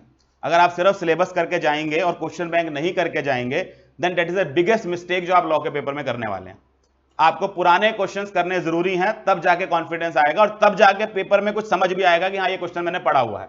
तो इस क्वेश्चन बैंक के साथ पहले प्रॉब्लम क्या थी, जो मैं बच्चों से इंटरेक्ट करके पता करता था कि सर फाउंडेशन में आप क्वेश्चन बैंक दे तो देते हो, अच्छा बल्कि क्वेश्चन बैंक भी है, कई सारे लगभग में 250-300 क्वेश्चन है। हम जो करते क्या है सर, जब हम बुक पढ़ते हैं ना, बड़ी खुशी होती है जब चैप्टर कंप्लीट हो जाता है, लेकिन उस समय ना मन नहीं कर रहा होता क्वेश्चन पढ़ने के, क्योंकि वो दूसरी किताब में होते हैं। फिर वहां दिख रहा होता है 50 पेज का वो है, बच्चा उसको छोड़ देता है, ये बाद में करूंगा, और वो बाद ना कभी नहीं आता, वो बाद ही रह जाता है। फिर जब बाद में वो क्वेश्चन बैंक खोलता है तो चैप्टर नहीं याद होता, तो इसी में बस उलझा रहता है कि चैप्टर कब किया, क्वेश्चन बैंक कब किया। इस बार मैंने क्या किया बेटा, क्वेश्चन बैंक की अलग से जो किताब है खत्म कर दी है। आपका जो ये सारा का सारा स्टडी मटेरियल आएगा, इन तीनों किताबों में ही क्वेश्चन बैंक मैंने हर चैप्टर के साथ लगा दिया। जब भी आप चैप्टर कंप्लीट करेंगे, उस चैप्टर के पीछे आपको उस चैप्टर से आए हुए 15, 20, 25, 30, 50 जो भी क्वेश्चन बनते हैं, जो भी जिस चैप्टर की वेटेज होगी, वो सारे के सारे वहीं लगे हुए मिलेंगे। तो आपको एटलीस्ट मन से ये एक गिल्ट हमेशा रहे कि मैंने बुक से चैप्टर कंप्लीट नहीं किया, क्योंकि उस चैप्टर के पीछे भी 20 पेज और थे, मैंने छोड़ दिया। और दूसरा वो कि अलग से क्वेश्चन बैंक अलग होता है, तो कभी कभी बच्चे की बेचारे की पन्नी नहीं उतरती, वो पैक ही पड़ रह जाता है। तो मेरा पर्पस यह था कि बुक के अंदर होगा तो कुछ तो पढ़ोगे एटलीस्ट, क्योंकि क्वेश्चन बैंक पढ़ना एक्चुअल में बहुत जरूरी है। तो अब आप जब क्वेश्चन बैंक देखेंगे तो आप बुक्स देखेंगे, इसके अंदर क्वेश्चन बैंक सारा का सारा इंक्लूडेड है, तो वो वाली बात भी हमने कंप्लीट कर दी। ठीक है जी, यहां तक बात निपटी। उसके बाद आ जाते हैं चौथी बात के ऊपर, हमने चैप्टर्स की डिवीजन कैसे की हुई है। जो आपका कंपनी एक्ट है, ऑब्वियसली इसके अंदर आपके पास 10 चैप्टर्स हैं, दो पार्ट्स में हमने डिवाइड किया है, 2A और 2B।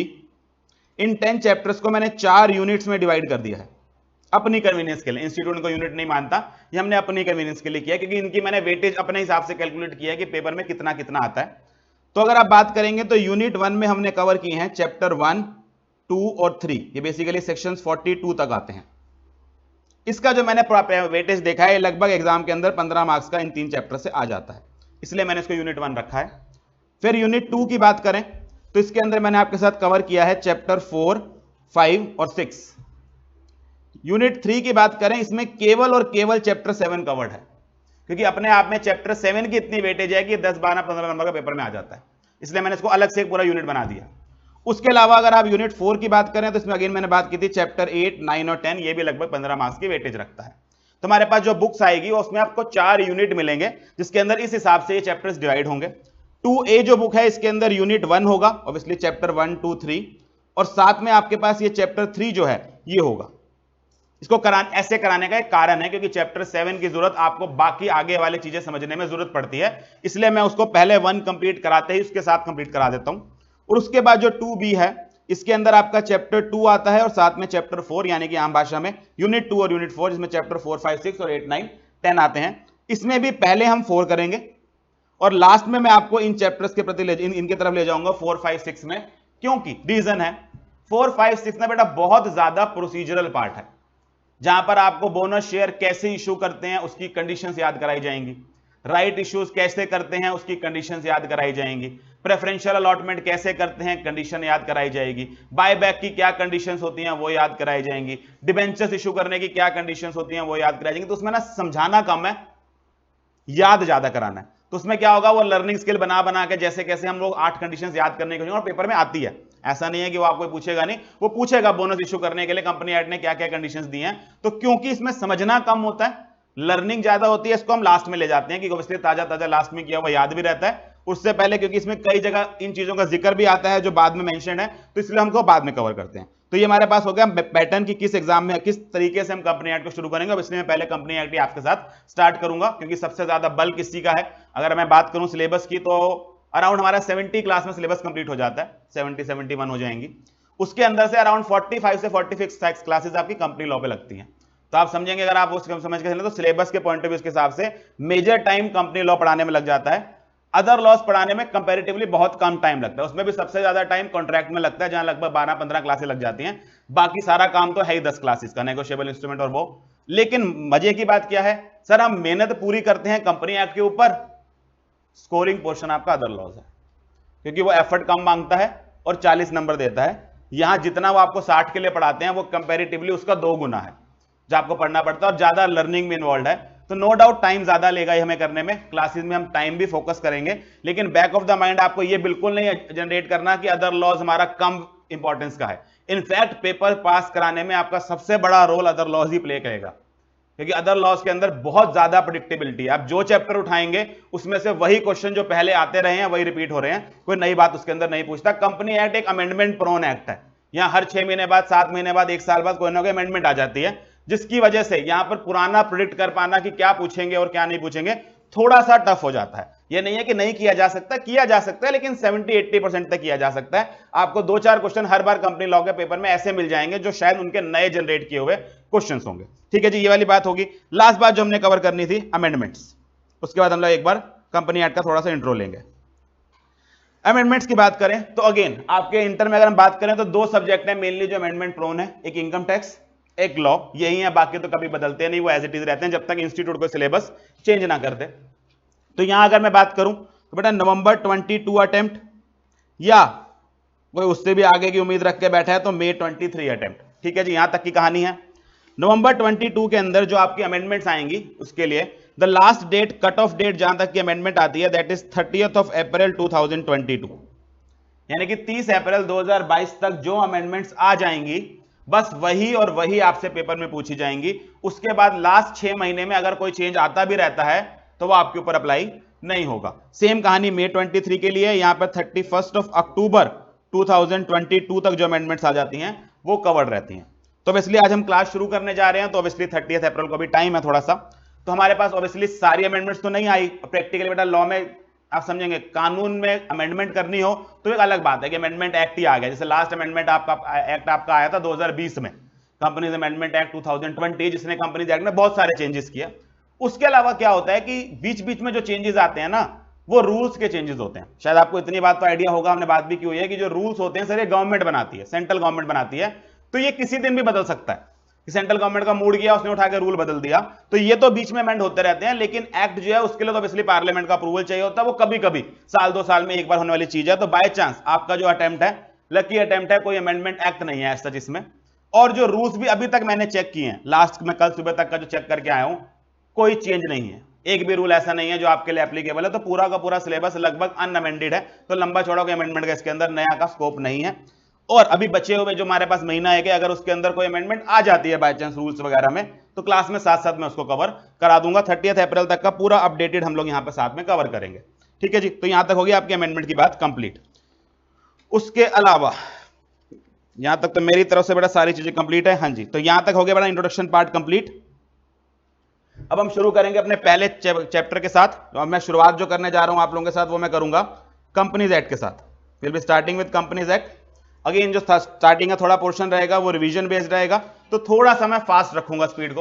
ऑब्वियसली इसके मैं नोटिंग भी नहीं कराऊंगा, वैसे मेरा जो तरीका है मैं आपको क्लास नोट्स प्रिपेयर कराऊंगा, फाउंडेशन के बच्चों ने तो किया ही हुआ है, तो हम लोग प्रॉपर एक रजिस्टर लगा लीजिएगा, प्रॉपर नोट्स प्रिपेयर करेंगे।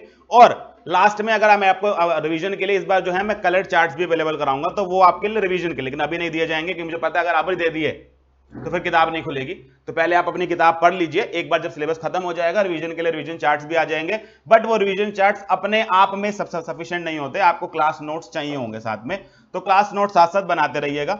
जितना मैं नोट कराता हूं आसान तरीके से, उसको आसान तरीके से नोट करते रहेगा। ऑब्वियसली जो स्टार्टिंग के 10 सेक्शन है उसमें हम लंबी चौड़ी नोटिंग नहीं करेंगे, क्योंकि वो सारी की सारी क्या है, वो सारी की सारी पास्ट रिवीजन है, तो लंबा चौड़ा उसके अंदर एक्सप्लेनेशन की जरूरत नहीं होती। हाँ, फिर भी किसी को किसी पुराने टॉपिक में कोई डाउट हो, आपको लग रहा हो कि मुझे फाउंडेशन वाला कोई कंसेप्ट क्लियर नहीं है, तो बिना किसी शर्म के पूछ लीजिए, किसी से डरने की जरूरत नहीं है। आप ये समझो कि बाकी लोग क्या कहेंगे, सब नालायक हैं, ये मान के चला करो क्लास के अंदर, किसी को कुछ नहीं आता। तो आप समझेंगे किसी को दिक्कत हो पुराने सेक्शंस में, तो थोड़ी सी मैं स्पीड इसलिए फास्ट रख रहा हूं क्योंकि फाउंडेशन वाला है, ज्यादा टाइम वेस्ट करेंगे तो अल्टीमेटली नए सिलेबस के लिए टाइम कम बचेगा। तो मेरा टारगेट ये होता है कि पहली 4-5 क्लासेस के अंदर हम लोग इसको कंप्लीट कर लें। आइए शुरू करते हैं। अगर आप बात करें कंपनीज एक्ट 2013 की,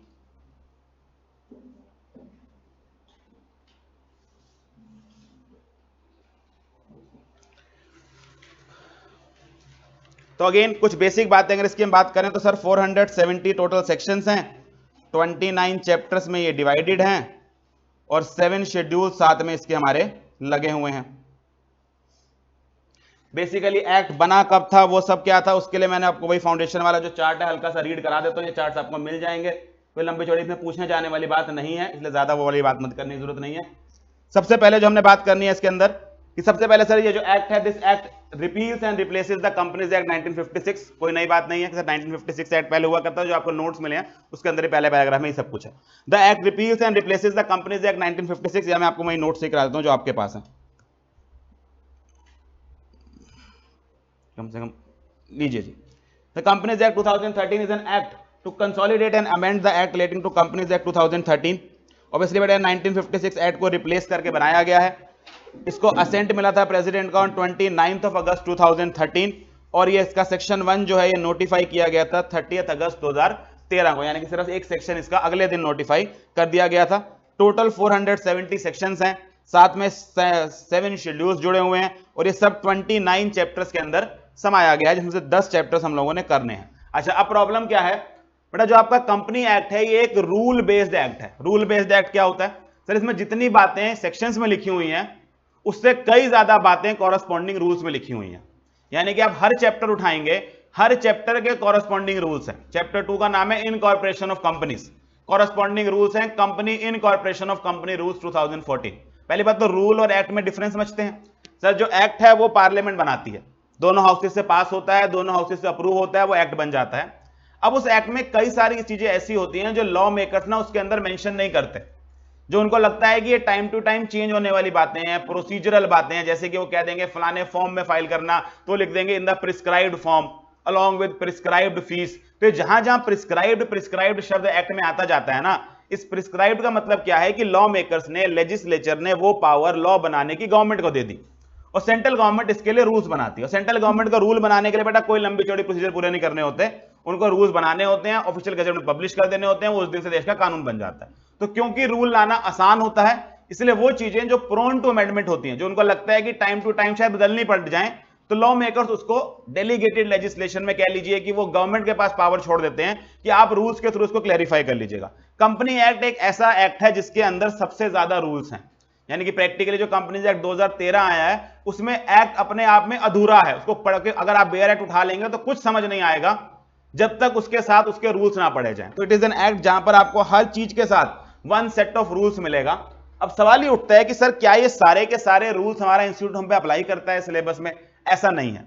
आपको कई जगह ऐसा मिलेगा जहां मैं आपको कहूंगा कि यहां पर रूल्स हैं लेकिन सिलेबस में नहीं डाले गए हैं, क्योंकि शायद उन रूल्स के बिना भी वो सेक्शन समझ आ रहा होगा अपने आप में, उसको और ज्यादा डिटेल में रूल बताता है तो वो सेक्शन को आपको वहीं पे वहीं तक पढ़ाते हैं। हाँ, जहां जहां रूल्स की जरूरत है और जहां जहां आपके इंस्टीट्यूट ने कवर किए होंगे सिलेबस में, हम केवल वही वाले रूल्स कवर करेंगे, क्योंकि अगर हम सारे रूल्स कवर करने लग गए तो अगेन सिलेबस बहुत ज्यादा बल्कि हो जाता है। नॉलेज पॉइंट ऑफ व्यू से नो डाउट जरूरत है, होती है उसकी, लेकिन अभी मुझे थोड़ा सा यहां पर रिस्ट्रिक्ट इसलिए करना पड़ता है कि अगर मैं सारे रूल्स पढ़ा दूंगा, पहली बात तो याद नहीं होने, दूसरी बात क्या है कि सर सिलेबस इतना ज्यादा हो जाता है कि उसमें जो मेन कंटेंट पेपर के लिए वो पूरा नहीं होता, हम रूल्स की बातों में लगे रहते हैं। तो जो रूल्स सिलेबस के पार्ट है वो साथ साथ मैं यहां पर कवर कराता रहूंगा। चलिए आइए शुरू करते हैं।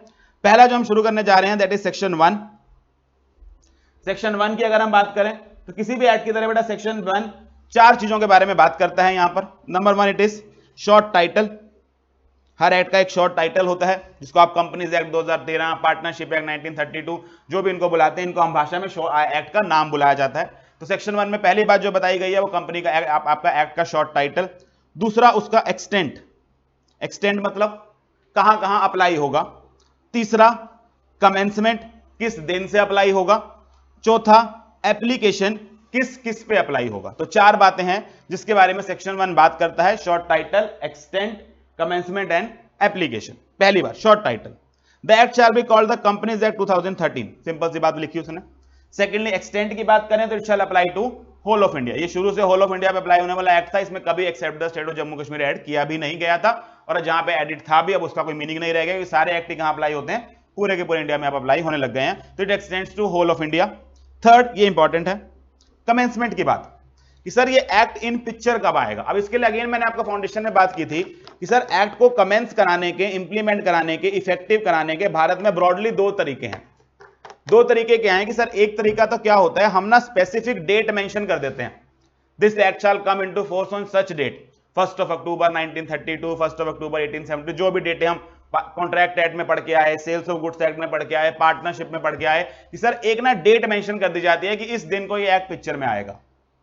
अभी ये ना ज्यादातर आपको पुराने कानूनों में मिलेगा, जो जनरली आप आजकल के कानून देखेंगे ना उनमें इस तरह का तरीका नहीं अपनाया जाता। उनमें जनरली यह भाषा इस्तेमाल की जाती है कि this act shall come into force on such date as central government shall notify. तो इसमें फर्क क्या हुआ कि सर वहां पर ना एक बाउंडेशन होती थी कि कानून को इस दिन साइन कर दिया गया और इस दिन ये पिक्चर में आ जाएगा।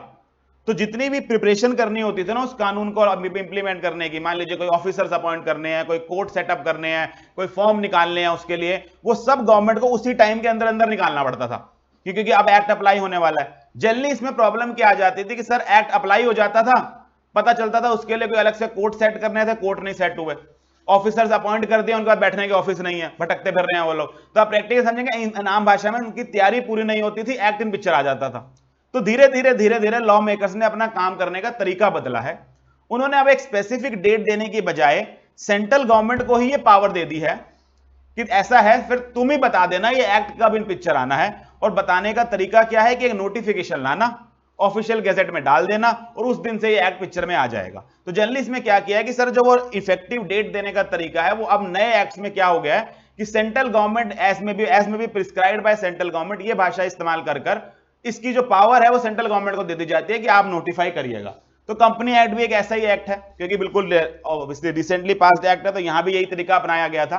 इन्होंने क्या कहा था कि जी एक्ट की हम कोई इन पिक्चर लाने की डेट नहीं बता रहे, ठीक है प्रेसिडेंट साइन कर देंगे, लेकिन ये तब एक्ट इन पिक्चर तब आएगा जब सेंट्रल गवर्नमेंट इसको नोटिफाई कर देगी। और फिर दिक्कत क्या आने लगी बेटा, सेंट्रल गवर्नमेंट जब नोटिफाई करने लगती थी, सेंट्रल गवर्नमेंट को over a period of time ये रियलाइज हुआ कि कई बार ना हम पूरा एक्ट नोटिफाई करने की हालत में नहीं होते। कि एक ना उसके अंदर पोर्शन था जहां उन्होंने कहा था कि कंपनीज एक्ट 2013 में ना नई ट्रिब्यूनल बनेगी जो कोर्ट के मैटर से जो यानी ये जो कंपनी के सारे मैटर हैं उनके रेस्पेक्ट में डील करेगी। अब उन्हें लगा कि इस ट्रिब्यूनल को बनाने में भी टाइम लगेगा, बाकी सारा एक्ट हम अप्लाई कर सकते हैं। तो दिक्कत क्या होती थी जब आप कहते थे ना this act shall come into force on such date as central government shall notify, तो सेंट्रल गवर्नमेंट के हाथ बंधे हुए होते थे, उसको या तो पूरा एक्ट नोटिफाई करना पड़ता था या वो कुछ भी नोटिफाई नहीं कर सकती थी। इसलिए धीरे धीरे लॉ मेकर्स ने ना फिर इसके अंदर अलग भाषा इस्तेमाल करनी शुरू करी। उन्होंने कहा जी सेंट्रल गवर्नमेंट नोटिफाई करेगी इस एक्ट को और साथ में वो लिखने शुरू करेगी सेंट्रल गवर्नमेंट चाहे तो अलग अलग सेक्शंस के लिए अलग अलग दिन नोटिफाई कर सकती है। तो इससे सेंट्रल गवर्नमेंट के पास पावर और बढ़ गई। उनको ये लगना शुरू हुआ कि ठीक है इतना पोर्शन तो भी अप्लाई कर सकते हैं ना, इसके लिए तो कुछ नई तैयारी नहीं करनी, इसको करो नोटिफाई। फिर जब उनको लगा कि इस काम के लिए हमारे पास इंफ्रास्ट्रक्चर तैयार हो गया है, फिर उन्होंने 6 महीने बाद और डेट निकाली, उसको इंप्लीमेंट कर दिया। तो ये पावर भी आप समझेंगे तब आती है जब लॉ मेकर्स ने ये पावर दी हो सेंट्रल गवर्नमेंट को। सेंट्रल गवर्नमेंट अपनी इच्छा से ये नहीं कर सकती थी। तो यही बात उन्होंने सेक्शन 3 में लिखी। सेक्शन 3 सब सेक्शन 3 में क्या लिखा देखें, this section shall come into force at once. पहली बात उन्होंने कहा जी सेक्शन 1 तो इमीडिएटली इन फोर्स आ जाएगा, और वही बात हुई थी 29 अगस्त को। सेक्शन 29 अगस्त को आपका एक्ट अप्रूव हुआ था, 30 अगस्त को सेक्शन 1 अप्रूव हो गया था, सेक्शन 1 इन इफेक्ट आ गया था। लेकिन आप समझेंगे सेक्शन 1 इन इफेक्ट आने से कोई कानून नहीं बदल गया था देश में। ये तो वैसे बेटा जैसे किसी भूमि का ना भूमि पूजन कराते हो, ये हो गया भाई शुरू, अब प्रैक्टिकली उसके ऊपर उसको बिल्ड करने में कई साल लग जाते हैं। वही हाल था कि 29 अगस्त को उन्होंने पास किया, 30 अगस्त को क्या बोला, सेक्शन 1 तो इंप्लीमेंट हो गया जी। अब सेक्शन में लिखा क्या हुआ, this act shall be called company act 2013, क्या करें उसका। तो आप समझेंगे प्रैक्टिकली अप्लाई नहीं हुआ क्योंकि उन्होंने यहां लिखा हुआ था this section shall come at force at once. तो जैसे ही प्रेसिडेंट ने साइन किया सेक्शन 1 तो इन पिक्चर आ गया।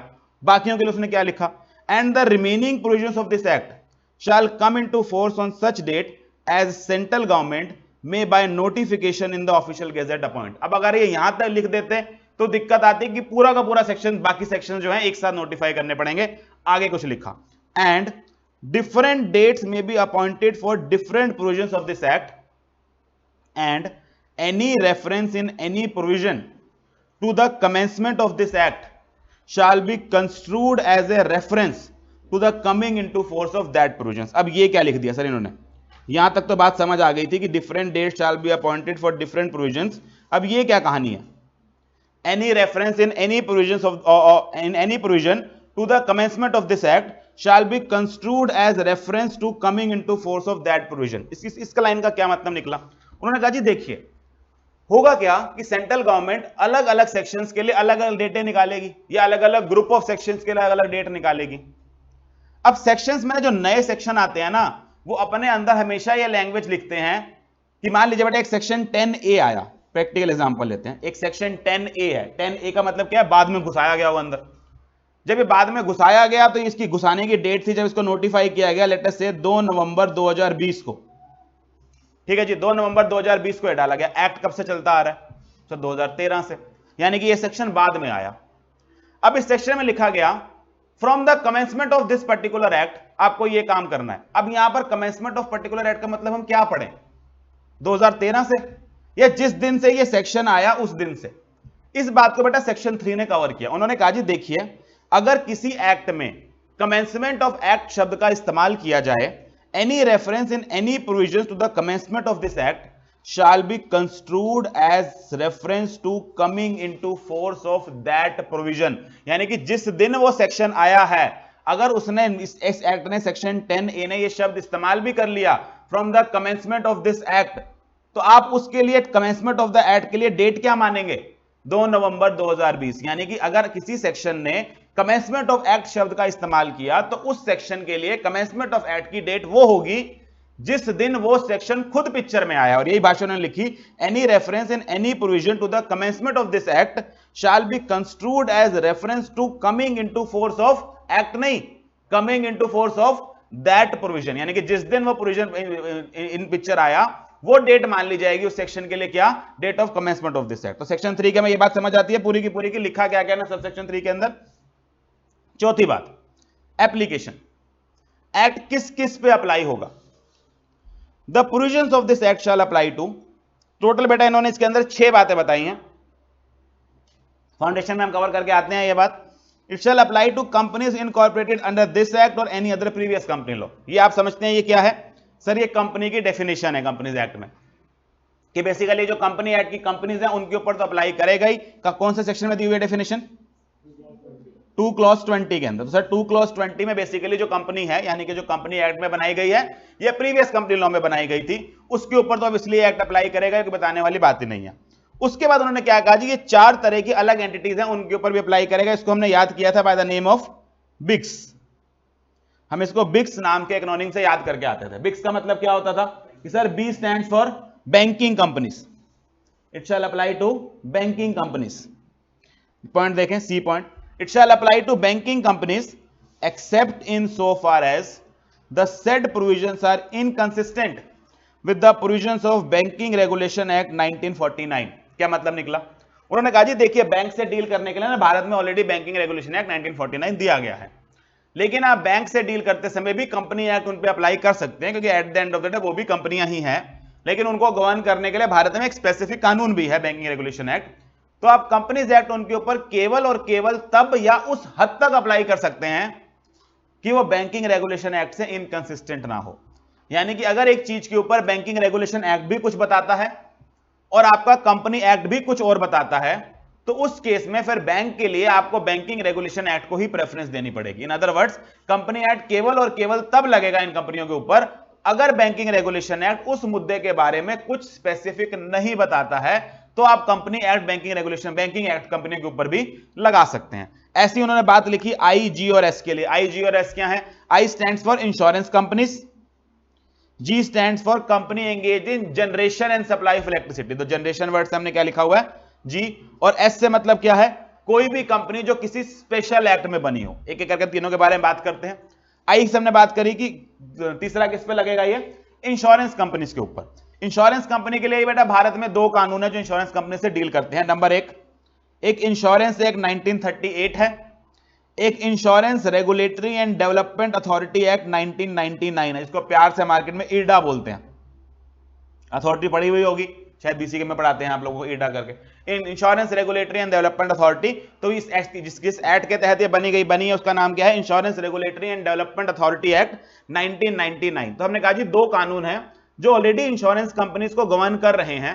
अगेन इंश्योरेंस कंपनियां at the end of the day होती तो कंपनीज ही हैं, तो उनके ऊपर भी अगर आप कंपनी एक्ट अप्लाई करना चाहें करें, लेकिन again except in so far as the provisions are inconsistent with the insurance act और इडा एक्ट। तो जब तक अगर इनके साथ इनकंसिस्टेंसी ना आए तब तक आप इनके ऊपर भी कंपनी एक्ट अप्लाई कर सकते हैं। जी क्या होता है?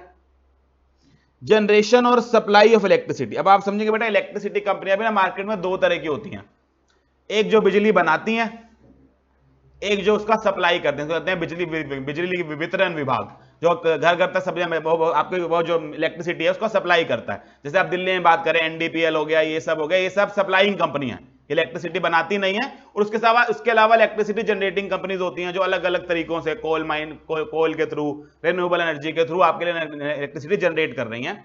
उन्होंने दोनों यहां कवर करी है। उन्होंने कहा कंपनी जनरेशन ऑफ इलेक्ट्रिसिटी वाली हो या सप्लाई ऑफ इलेक्ट्रिसिटी वाली हो, दोनों के ऊपर आपका कंपनी एक्ट अप्लाई करेगा। Again in so far as वो इनकंसिस्टेंट ना हो with the provisions of electricity act 2003। तो भारत में इलेक्ट्रिसिटी कंपनियों से डील करने के लिए ऑलरेडी एक एक्ट है इलेक्ट्रिसिटी एक्ट, इससे इनकंसिस्टेंट नहीं होना चाहिए। नेक्स्ट आता है हमारे पास कोई भी कंपनी जो सर किसी स्पेशल एक्ट में बनी हो, किसी भी स्पेशल एक्ट में बनी हुई कंपनी, यानी कि कोई भी कंपनी जिसके लिए भारत में उन्होंने अलग से एक एक्ट बना दिया हो, अगर उन कंपनियों के ऊपर भी आप कंपनीज एक्ट अप्लाई करना चाहते हैं तो ध्यान रखना है कि उनके स्पेशल एक्ट में ऑब्वियसली बनाए गए हैं तो अलग से प्रोविजन लिखे गए होंगे, तो उन प्रोविजन से इनकंसिस्टेंट नहीं होना चाहिए। और लास्ट बात जो उन्होंने एफ में लिखी, हमारे बिक्स पूरा हो गया, banking company, insurance company, generation and supply of electricity, and finally कोई भी कंपनी जो किसी स्पेशल एक्ट में बनाई गई है। लास्ट बात उन्होंने क्या लिखी, उन्होंने कहा जी इसके अलावा हम पावर देते हैं सेंट्रल गवर्नमेंट को कि वो चाहे तो किसी भी बॉडी कॉर्पोरेट पे जो किसी भी एक्ट में बनी हुई हो उसके ऊपर कंपनी एक्ट लगा सकती है with such modification and adaptations as necessary. पूरा का पूरा ना भी लगाना चाहे तो कुछ पर्टिकुलर हिस्से में कुछ चेंज कर आप चाहें तो किसी भी बॉडी कॉर्पोरेट के ऊपर कंपनी एक्ट लगा सकते हैं। और ये पावर किसको दी गई है? सेंट्रल गवर्नमेंट को। सेंट्रल गवर्नमेंट ने बेटा कई बार ये पावर इस्तेमाल भी की है और कुछ एंटिटीज के ऊपर कंपनी एक्ट लगाया है। जैसे कि आप बात करें तो हमारे इंडिया में एक गवर्नमेंट अथॉरिटी हुआ करती थी, फूड कॉर्पोरेशन ऑफ इंडिया, जो बेसिकली आपके फूड्स को जो स्टैंडर्ड्स के निशान मिलते हैं ना वो देती है कि क्वालिटी ठीक है कि नहीं। तो फूड कॉर्पोरेशन ऑफ इंडिया की गवर्नेंस आज की डेट में कंपनीज एक्ट के साथ होती है, बिकॉज कंपनी आप कहेंगे सेंट्रल गवर्नमेंट ने ये एफ पार्ट लगाकर इसके ऊपर कंपनी एक्ट अप्लाई कर दिया है। ऐसी भारत में एक अथॉरिटी है national highway authority of India, again ये भी गवर्नमेंट की अथॉरिटी है जो हाईवे वगैरह बनाती है, इसके ऊपर हमने इस एफ के अंदर नोटिफाई करके कंपनी एक्ट इसके ऊपर अप्लाई किया हुआ। तो ये हो गया हमारा एप्लीकेशन वाला पार्ट। सेक्शन 1 के हिसाब से आपका जो कंपनी एक्ट है वो कहां का अप्लाई करता है, शॉर्ट टाइटल क्या है, एक्सटेंट क्या है, कमेंसमेंट क्या है और फाइनली एप्लीकेशन इसकी कहां कहां पर होगी। उसके बाद हम बात करें अगर सेक्शन 2 की, तो सेक्शन 2 हमारा बात करता था डेफिनेशंस के बारे में। अगेन सर सारी डेफिनेशंस एक साथ नहीं की जा सकती, जहां जहां जरूरत पड़ेगी वहां डेफिनेशन कवर करते जाएंगे। छोटी छोटी बातें 5-10 मिनट और कर लेते हैं। कंपनी का हम डेफिनेशन कवर करें तो बेटा कंपनी डिफाइंड थी हमारी 2 क्लॉज 20 के अंदर, शानदार डेफिनेशन थी कंपनी की। Company means a company incorporated under this act और any other previous company law, यानी कि सर भारत में अगर आपको कंपनी कहलाना है तो उसके लिए क्या करना पड़ेगा, या तो कंपनीज एक्ट 2013 में या किसी प्रीवियस कंपनी लॉ में इनकॉर्पोरेट होना चाहिए। बाकी चीजें जिनको हम भारत में जनरली कंपनी बोल देते हैं वो कंपनियां नहीं होती। हमने उसके लिए देखा था सर, या तो वो फॉल करती हैं in the category of foreign company, या सर एक वर्ड इस्तेमाल किया जाता है इनसे भी बड़ा, बॉडी कॉर्पोरेट। तो हमने यहीं पर 2 शब्द उठा लिए थे साथ में कि सर कंपनी ना इनसे बहुत रिस्ट्रिक्टेड मीनिंग रखती है। सबसे बड़ा इनमें शब्द होता है body corporate. Sir body corporate क्या होता है, कोई भी ऐसी एंटिटी जो किसी भी कानून में बनाई गई हो, किसी भी कानून की वजह से उसकी इनकॉर्पोरेशन हुई हो, उसकी फॉर्मेशन हुई हो, उसको बॉडी कॉर्पोरेट बोल दिया जाता है। और बॉडी कॉर्पोरेट होने की वजह से जनरली 4 कॉन्सिक्वेंसेस निकल के आते हैं। किसी भी एंटिटी को अगर आप बॉडी कॉर्पोरेट बोलेंगे ना, उसके अंदर 4 फीचर्स ऑटोमेटिकली निकल आएंगे। वो एक आर्टिफिशियल पर्सन होगी, क्योंकि वो आर्टिफिशियल पर्सन है, उसकी एक सेपरेट लीगल एंटिटी होगी, क्योंकि लॉ की नजर में उसको अलग दर्जा मिलेगा। अब क्योंकि सर वो सेपरेट लीगल एंटिटी रखती है, इसलिए उसकी परपेचुअल सक्सेशन होगी कि लोगों के आने जाने से उसको कोई फर्क नहीं पड़ेगा, क्योंकि उसकी लाइफ और डेथ तो इनकॉर्पोरेशन पे खड़ी हुई है।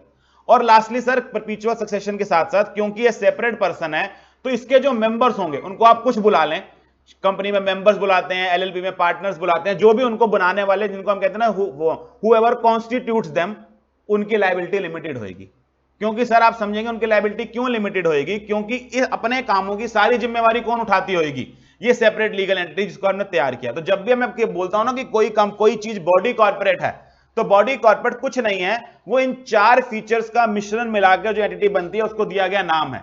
कि अगर आप किसी भी एंटिटी को लॉ में इनकॉर्पोरेट करते हैं जिसकी वजह से वो एक आर्टिफिशियल पर्सन बनती है, सेपरेट लीगल एंटिटी रखती है, लिमिटेड लायबिलिटी देती है अपने मेंबर्स को और एक परपेचुअल सक्सेशन ले आती है, ऐसी एंटिटी को बॉडी कॉर्पोरेट दिया जाता है। अब बॉडी कॉर्पोरेट की बेटा एक तो होगी जनरल डेफिनेशन, एक डेफिनेशन एक्ट में भी है। अब वो डेफिनेशन ना मीनिंग वाली डेफिनेशन नहीं है, वो एग्जांपल्स वाली डेफिनेशन है। एग्जांपल समझते हैं, बॉडी कॉर्पोरेट इंक्लूड्स दिस, तो उसमें आपको ये नहीं बताते होती क्या है, वो कहते हैं बॉडी कॉर्पोरेट में ये आता है, और आप समझेंगे ये आता है, कभी पूरी लिस्ट नहीं होती, वो थोड़े से एग्जांपल होते हैं कि हाँ ये होते हैं, इनके बेसिस पर अपने मीनिंग निकाल लीजिए। पहले हम एक जनरल डेफिनेशन देखते हैं कि बॉडी कॉर्पोरेट होती क्या है, और फिर उसकी उस डेफिनेशन पे आएंगे जो एक्ट के अंदर दी गई है। अब चैप्टर 1 के लास्ट में आएंगे तो आपको बॉडी कॉर्पोरेट की डेफिनेशन दी होगी, वहां पर कहां गई,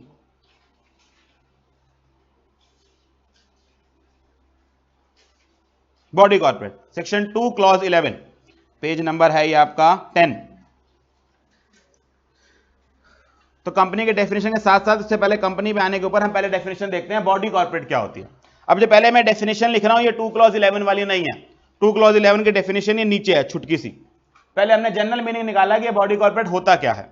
generally the term body corporate और corporation means an association of persons having the following characteristics. मैंने कहा जी किसी भी एसोसिएशन ऑफ पर्संस को बॉडी कॉर्पोरेट तब बुलाया जा सकता है जब वो ये 4 बातें पूरी कर रही हो। Number 1, it is incorporated under any law for the time being in force, वो किसी कानून में बनी है।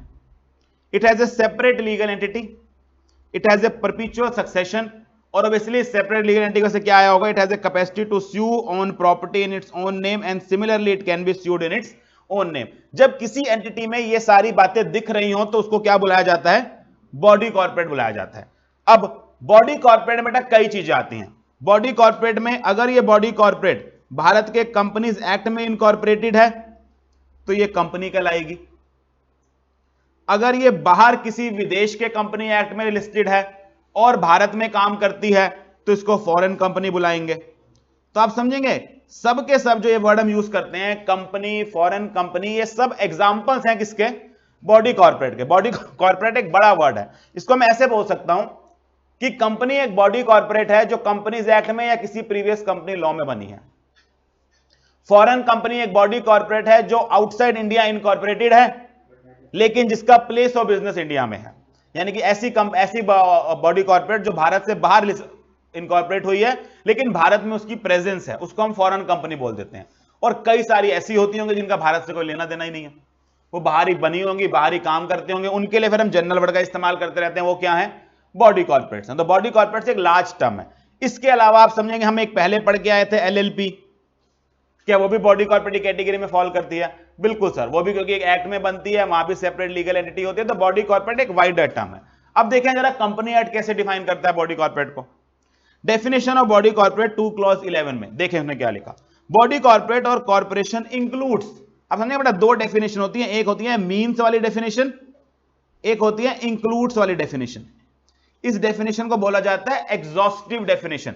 ये आप इंटरप्रिटेशन ऑफ स्टैट्यूट में पढ़ेंगे। एग्जॉस्टिव मतलब जो ये बोल रही है बस वो, यानी कि जो मैंने बोल दिया बस वही अपने आप में सीमा है इस डेफिनेशन की। मीन्स का मतलब ये होता है, जैसे company means a company incorporated under this act और एनी अदर प्रीवियस लॉ, बस इसको छोड़ के बाकी कोई कंपनी नहीं है। इंक्लूड्स का मतलब क्या होता है, इसको हम बोलते हैं इंक्लूसिव डेफिनेशन, कि भैया देखो कुछ बातें बता रहा हूं कि ये इंक्लूड होता है, बाकी अपने आप में ये पूरी लिस्ट नहीं है, इनसे मिलते जुलते और भी इसके अंदर आ सकते हैं। इस तरह की डेफिनेशन को क्या बोला जाता है, इंक्लूसिव डेफिनेशन। तो आपकी बॉडी कॉर्पोरेट की जो डेफिनेशन है किस तरह की डेफिनेशन है, एक इंक्लूसिव डेफिनेशन है। Body corporate includes a company incorporated outside India but does not include. तो सर मुद्दे की बात तो उसने क्या है कि इंक्लूड में तो कुछ भी नहीं बताया। उन्होंने कहा जी body corporate includes a company incorporated outside India. तो इसका मतलब क्या है, इसके अंदर उन्होंने दोनों बातें कवर कर ली कि सर इंडिया वाली कंपनी तो होती ही होती है, इंडिया से बाहर इनकॉर्पोरेट की हुई कंपनी, और इंडिया से बाहर इनकॉर्पोरेट कंपनी में दो तरीके की हो सकती है, एक जो भारत में प्रेजेंस रखे जिसको आप फॉरेन कंपनी बुला देते हैं, एक जिसका भारत से कोई लेना देना नहीं है, वो बाहरी काम करती है, वो भी क्या है, बॉडी कॉर्पोरेट है। लेकिन इट डज नॉट इंक्लूड, दो बातें लिखी उन्होंने, a cooperative society registered under any law relating to cooperative societies. अगर ये डेफिनेशन बेटा आपको याद है ना, बिल्कुल डिट्टो डेफिनेशन फाउंडेशन में भी कहीं पढ़ के आए थे एलएलपी के अंदर। अगर आपको एलएलपी देखना तो हमारा एलएलपी एक्ट भी बॉडी कॉर्पोरेट को डिफाइन करता है, उसने भी इन्हीं को बाहर किया था सबसे पहले कि जो आपकी कोऑपरेटिव सोसाइटीज है भारत के अंदर, बेटा कोऑपरेटिव सोसाइटी रजिस्ट्रेशन एक्ट करके एक एक्ट है, उसके अंदर बनती हैं। और अगर आप वहां भी फीचर्स देखेंगे ना तो बॉडी कॉर्पोरेट वाली सारी बातें वो पूरी करती हैं लगभग। उनके पास भी एक्ट में रजिस्ट्रेशन होता है, उनके पास भी सेपरेट लीगल एंटिटी होती है, उनके पास भी परपेचुअल सक्सेशन होता है। तो आप समझेंगे प्रैक्टिकली जब आप डज नॉट इंक्लूड वर्ड लिखते हैं ना तो डज नॉट इंक्लूड में आप कुछ चीजों को बाहर निकाल रहे होते हैं डेफिनेशन में से, और कुछ चीजों को बाहर निकालने की जरूरत पता कब पड़ती है, जब अगर उनको ना लिखा जाता ना तो वो डेफिनेशन की बाकी बातें पूरी करती थी। एक डज नॉट इंक्लूड डेफिनेशन ना आपने गुड्स में पढ़ी थी, अगर आपको याद आ रहा हो तो। गुड्स का मीनिंग है goods means every kind of movable property but does not include, और उसके नीचे जो उन्होंने चीजें लिखी थी ना वो अपने आप में सारी मूवेबल थी। मनी लिख दी थी। अब सर मनी उससे पहले तो हमारे लिए गुड्स ही होती थी, ये तो हमें उन्होंने बोला कि नहीं नहीं मनी को उठाकर डेफिनेशन से बाहर करो। तो आप समझेंगे वहीं से मैं अटैच करने की कोशिश कर रहा हूं कि सर यहां पर जो नीचे बात लिखी हुई है, यानी कि अगर ये ना लिखी गई होती तो ये अपने आप में बॉडी कॉर्पोरेट की बात पूरी करती थी, लेकिन इसको क्या किया इन्होंने उठाकर बाहर कर दिया। तो किसको बाहर किया इन्होंने, cooperative society registered under any law relating to cooperative society act. और बी पार्ट में उन्होंने क्या किया, अपने पास एक पावर ले ली। पावर क्या ली, any body corporate not being a company defined in this act. हमने कहा इस एक्ट की कंपनी को छोड़ के कोई भी बॉडी कॉर्पोरेट जिसको सेंट्रल गवर्नमेंट इस बिहाफ में नोटिफिकेशन देकर बाहर कर दे। यहां पे बेटा उन्होंने पावर इस्तेमाल नहीं करी आज तक। उन्होंने कहा जी हम गवर्नमेंट को पावर दे रहे हैं, अगर सेंट्रल गवर्नमेंट किसी बॉडी कॉर्पोरेट को भी जो बॉडी कॉर्पोरेट की जनरल डेफिनेशन में आती है उसको नोटिफाई करके डेफिनेशन से बाहर करना चाहती है तो कंपनी एक्ट में उसके पास पावर है, उस डेफिनेशन से बाहर कर सकते हो। तो यहां पे मुद्दे की बात याद रखने वाली क्या है कि सर जो कोऑपरेटिव सोसाइटीज होती हैं वो कंपनी एक्ट के हिसाब से बॉडी कॉर्पोरेट की डेफिनेशन से बाहर होती हैं, जो एमसीक्यू के लिए एक आधा छोटा मोटा सवाल यहां से बन सकता है। और लास्ट बात जो हमने यहां पर देखनी थी कि सर कंपनी के बाद हमने दूसरी बात क्या देखी कि अगर इंडिया में इनकॉर्पोरेटेड हो, इंडिया के कंपनी एक्ट में इनकॉर्पोरेटेड हो तो कंपनी कहलाती है, इंडिया से बाहर इनकॉर्पोरेटेड हो तो वो इन दोनों में से किसी में भी फॉल कर सकती है, या तो वो फॉरेन कंपनी हो सकती है या उसको हम जनरल बॉडी कॉर्पोरेट बुला लेंगे। फॉरेन कंपनी कब बुलाएंगे सर, जब उसका place of business in India होता है। कहां पे डिफाइंड था ये, 2 क्लॉज 42 में। कैसे डिफाइन करते थे फॉरेन कंपनी को, हमने कहा था जी foreign company means any company which is incorporated outside India has a place of business in India. और ये प्लेस ऑफ बिजनेस के बारे में उन्होंने बोला था कि सर ये क्या हो सकता है, ये फिजिकली भी हो सकता है, आज के युग में ये इलेक्ट्रॉनिकली भी हो सकता है। कई बार आप डायरेक्टली खुद आए हुए होते हो, कई बार आप भारत में अपने एजेंट्स के थ्रू काम कर रहे होते हो कि आपकी प्रेजेंस नहीं होती, आपके बिहाफ में यहां कुछ एजेंट्स बैठे होते हैं जो ऑर्डर लेके आप तक पहुंचा देते हैं। तो हमने कहा जी ऐसे केसेस में हम क्या मानेंगे, इसको बॉडी, इसको हमने फॉरेन कंपनी मानेंगे। तो हमने यहां फॉरेन कंपनी की डेफिनेशन भी पूरी करी, कंपनी की भी पूरी करी और साथ में बॉडी कॉर्पोरेट की भी पूरी करी। उसके बाद सर हमने यहां पर ना एक बच्चों वाली डेफिनेशन प्रोफेसर हेनी की पढ़ी थी जो 11th क्लास से पढ़ते आ रहे थे। A company is an artificial person created by law having a separate entity a perpetual succession and A common seal. और मैंने कॉमन सील के आगे अब क्या ऐड कर दिया कि सर ये ऑप्शनल हुआ। अच्छा कब से ऑप्शनल हुआ, ये कब से अमेंडमेंट से, 2015 की बेटा अमेंडमेंट आई थी अमेंडमेंट एक्ट में 2000 कंपनीज एक्ट 2015, तब से आपका कॉमन सील रखना ऑप्शनल हो गया। अभी हम बात करेंगे अगर कॉमन सील ना हो तो कैसे आगे आपको डॉक्यूमेंट्स वगैरह साइन करने होते हैं, वो हम सब लोग इसमें कवर करेंगे। तो इससे हमारी कंपनी की डेफिनेशन पूरी होती है। नेक्स्ट हमारे पास आता है फीचर्स ऑफ कंपनी वगैरह, चलो वो नेक्स्ट क्लास में हम कवर कर लेंगे। थोड़ा पहली क्लास है, आराम बनाओ आज और धीरे धीरे आदत डालो बेटा, 4:30 तक खींचनी पड़ेगी। और टैक्स वाले सर को ना थोड़ा सा हाथ जोड़ लिया करो कि सर छोड़ दो, क्योंकि अगर आप उनके हाथ नहीं जोड़ोगे तो वो नहीं छोड़ेंगे। वो 2:30 बजे तक भी पढ़ा सकते हैं, वो 2:45 तक भी पढ़ा सकते हैं। मुझे आप जानते नहीं, उन्होंने 3 बजे तक भी पढ़ाया। मैं बाहर बैठ रहता हूँ, आधा घंटा वेट करता हूँ कि मेरा नंबर आएगा कभी। चलिए आज यहीं रुकते हैं, बाकी नेक्स्ट क्लास के अंदर।